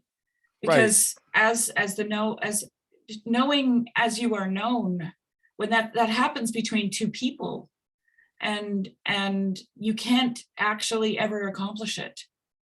And that is that desire to discover, right? That you have with your spouse and your partner. You just knowing them is discovering them. And that's why Paul Vanderklay can say he still doesn't know his wife, because he's still discovering things. And Yeah, when he that's does that, he realizes he didn't know her. He thought he did, but then all of a sudden something else pops up, and then it's like it's new, right? So that's what I think love does. right. Which is connected to this like this paradoxical structure of personhood. Like to me, like like personhood is structurally infinite. Because there is always, it is mostly it is known through relation, right? That's mostly how personhood is understood, is through a network of relations. And yet each person, there is also some part of that person that is not manifest within its relation. So there's there's a part of the structure of Right. personhood that is unmanifest and actually infinite. Yes. Mm. And that's why when you gaze into the mirror and contemplate, right, you are transformed because you see the infinite. You have to, if as long as you have the unveiled face, right? And actually, I believe that is accomplished through courage and humility. Mm. And we know that we intuitively know this though. Like that's like so many things that we can't expect, that we just can't articulate and we can't explain verbally. We have deep intuitions of this. Like this is why We do. our longings and desires are so frustrated by the limited and the finite. Yeah. Mhm. Because we intuit this infinite structure to personhood. Yeah. And Paul says we have this treasure in jars of clay. And he also says those treasures are unsearchable. Mhm. Yeah. There's no bottom to them. Right. And he says, another verse I have to mention in relation to this is one that I just forgot. So I'll think of it in a minute. Oh. Isn't that awful when that just bloop, goes I right think Wayne's forgotten more Bible than I've ever known. So we're figured. So Well, one I get. possibility. Oh, sorry, Sorry. Michael. Go. No, you go. I was just gonna say, it seems to me like maybe one of the reasons for God allowing this sort of evil and this division to come in is it does seem to dramatically increase the space of possibilities, and within that, it seems like perhaps there's the opportunity for us to be conformed to the image of God in more unique ways, whereas we are able to play like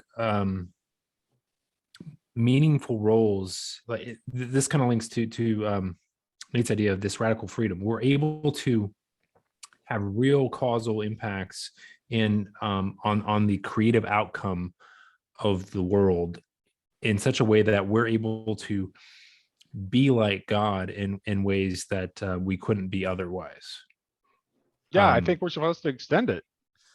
To be honest with you, I think the whole further up and further in eschaton, we're an active part of it. Yeah. Yeah. Like we're going to be doing it. We already are, I think. We're yes, trying to awaken ourselves to know that yes, we're we need to doing wake it right now. We need to wake up in order to see what we are. Yes, absolutely. Yeah, that's it. Here's part of the irony, and again, I think a riddle in and of itself, is that Paul says, make it your ambition what? To lead a quiet and peaceable life. Because I believe the person that leads a quiet, peaceable life is living a contemplative life, and therefore they are the most powerful people of all. Right. They're gazing and they're manifesting that presence of Christ in their everyday relationships, that bring about not only their own transformation, but of others as well. Well, I think even there, like, is a further revelation of who God is in that quiet, peaceable life, because God doesn't come onto the stage and just like blow up everybody's, he could be like, blow up your Instagram feed and be like, guys, it's me, but he's not. He stays at the fringes, and he allows people that creative possibility of finding what they really want and deciding, what sort of person do I want to be? What sort of life do I want to live? Like, and that he does so by, in some sense, vacating the scene, and he's always supporting, always guiding, but he's not doing so in a a manipulative or coercive kind of way. It's the very substance of every breath we take, but it's also not, it doesn't call attention to itself. It's humble. I think of the Tao of Christ. There's a book by that name. Mhm. And it's like, to me, that Tao, it's like, it's the logos. I mean, it, in the Chinese Bible, that is the word that's used to translate logos in John chapter 1 is Tao. But anyway, yeah, that I had to interject that because that's what you made me think of, Michael. It's not forceful. It's just like the water that's always running down the stream, and and changes the face of the rocks over maybe hundreds or thousands of years, but it changes them nonetheless. Well, it makes me think, like, I mean, I don't know where I heard this, but I heard this phrase once and it stuck with me. Somebody who is powerful doesn't have to tell you they're powerful. If somebody's running around all the time saying, trying to call attention to their power, you can tell right away that they actually don't, they're very insecure about their level of power is why they're doing that, and yeah. And I think, it's certainly, some, in certain, these misreadings of Romans, for instance, where like this whole thing is like some sort of like stage drama for God to illustrate how powerful he is. Yeah. Is kind of so missing the boat of what it's just such a misunderstanding of what power really is, and and how real power is a love that's able to give itself truly with no expectations on what we do with that free gift. Yes. Well, I think that the God's strength is made manifest in weakness, right? So, we don't look at the weak and give it any credence whatsoever, right? This is what the ostrich story in the book of Job is, she's seemingly stupid, right? Can't even fly, but God calls her beautiful and gives her value, and to me that's what Christ is. Christ is God's strength being made perfect in weakness, right? In seeming weakness. That's what the image of Christ is, and that's what we are as human beings. We are weak, right? We are weak, and God's strength is made perfect in it. That's I don't know if any of you have ever heard the Hasidic rabbi Manis Friedman, but he has a really great talk that he does where he talks about the vulnerability of God. Hmm. And I think that's actually what we need to emulate in order to become what we are intended to be. It's that vulnerability of God that we need to take upon ourselves and show forth within our interaction with each other and with the world. Mm-hmm. And that's what Christ showed us, right? Like he made himself vulnerable. I think even further, I think Christ, I mean, and again, this is contentious in terms of some classical theology, but I think Christ is illustrating something that was,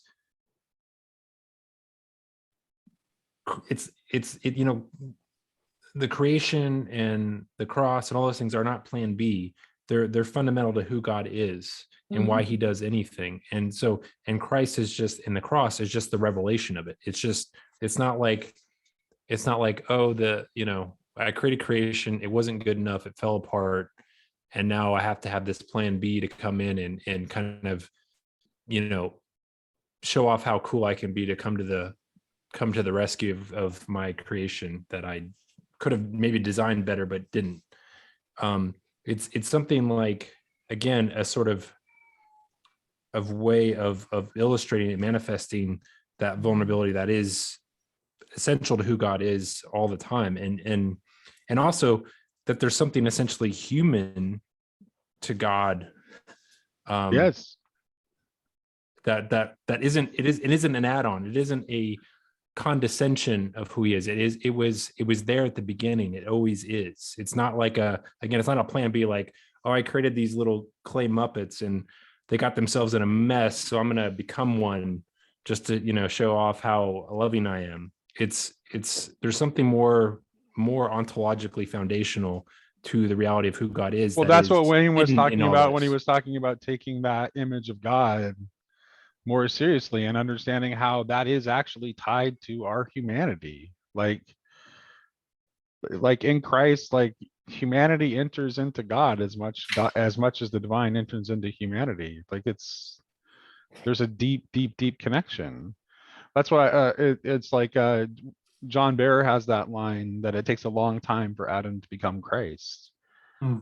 So uh or as I would as I would want to whisper in John Vervaeke's ear, Christ is the form of humanity, so yeah. Yeah, and that form is the courage and humility that it took to create in the first place and to be misunderstood by all of it. Right. And the cross is the creation of a new world. 100%. That's it's governed by entirely different principles.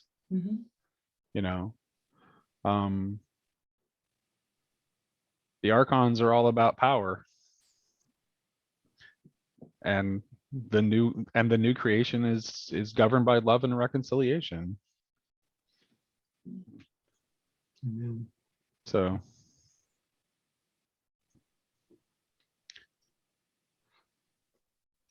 Oh, I did think of the verse. I had to write it down. oh right. Oh, good. Go for it, Wayne.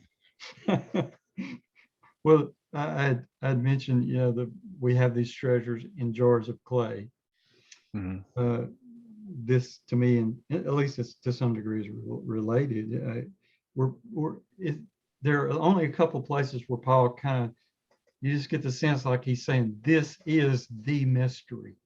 There are mysteries and they're all related, but this is the central mystery.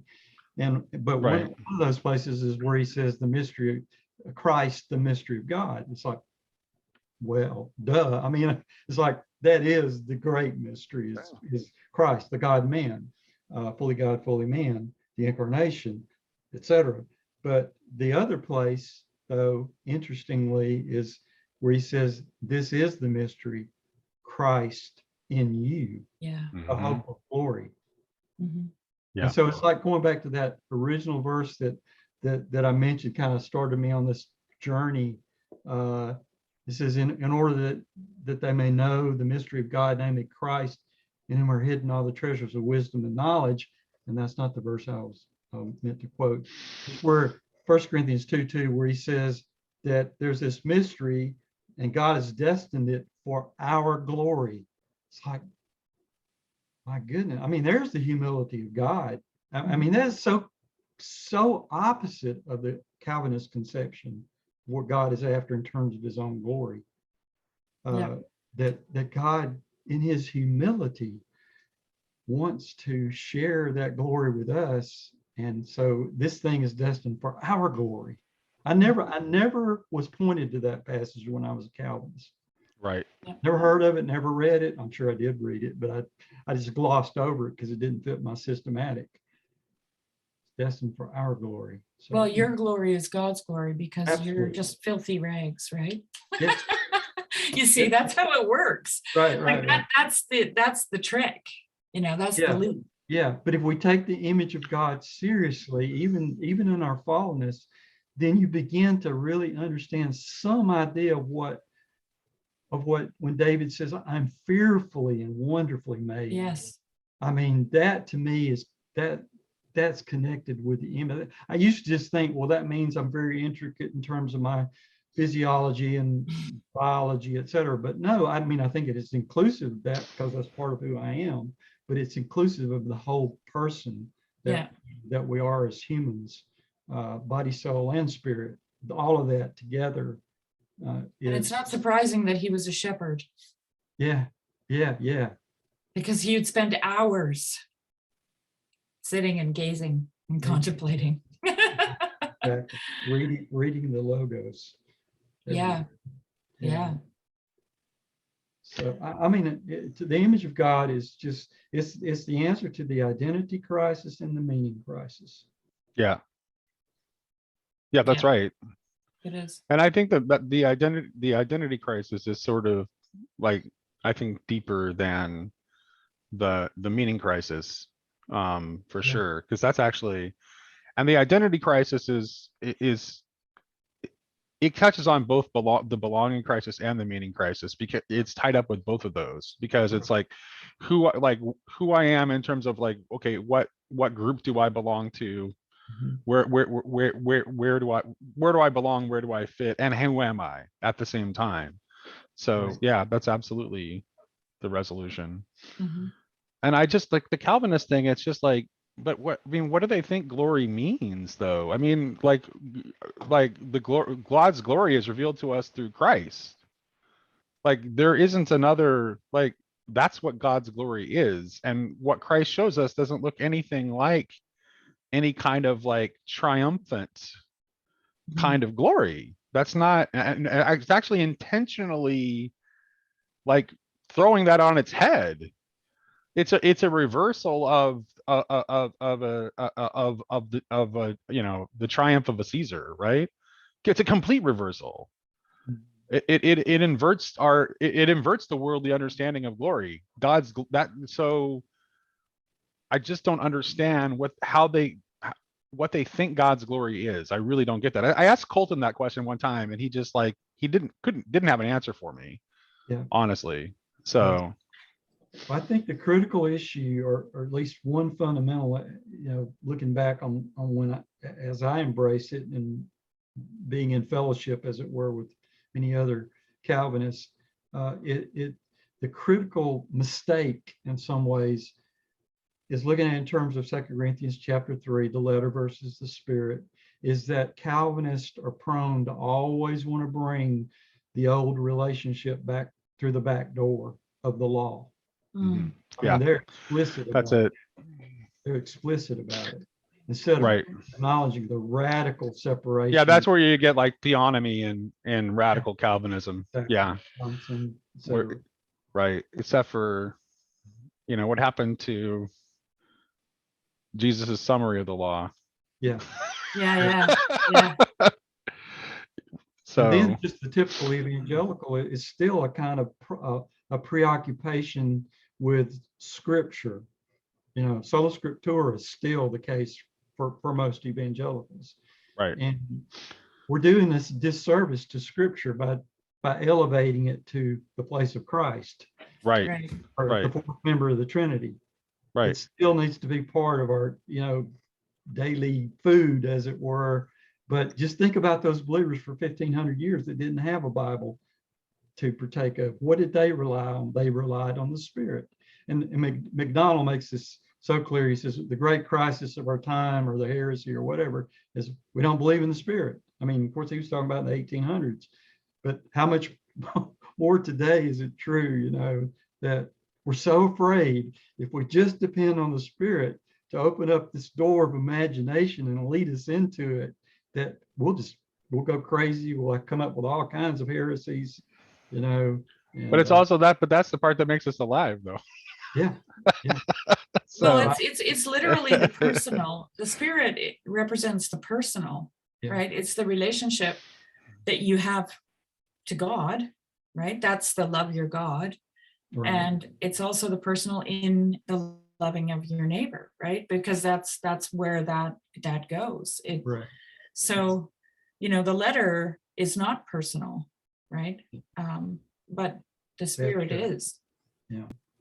And Right. it has to be lived. Like you can't.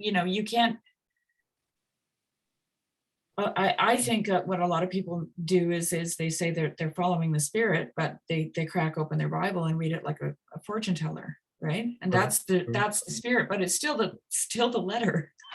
Yeah. The spirit is only experienced in relationship, in the mirror, and gazing and contemplating and being transformed by and entering into the imaginal, right? And then letting that also proceed out from you to your Right. neighbor. Like that's what that is. The singular hallmark It's relationship. of the work of the Spirit is love. I mean, that is the fundamental Yeah. truth, Yeah. result or product or whatever. If the Spirit is at work in you, you will love. Right. Love your neighbor, your wife, your children, better and better and better, glory to glory, Yes. Well, thank you, Wayne, for bringing this to us and sharing it with this is with us wonderful. and our audience here on Grill Country. I appreciate it. Hopefully, we'll have something interesting to talk about soon on another occasion. Certainly, would like to have you back on. This is a great conversation. Yeah. Thank you. Yeah. Really good. Yeah. So, Michael, I see you had to drop out, but hopefully, It's okay. yeah, I'm sure he's fine. He's drowning in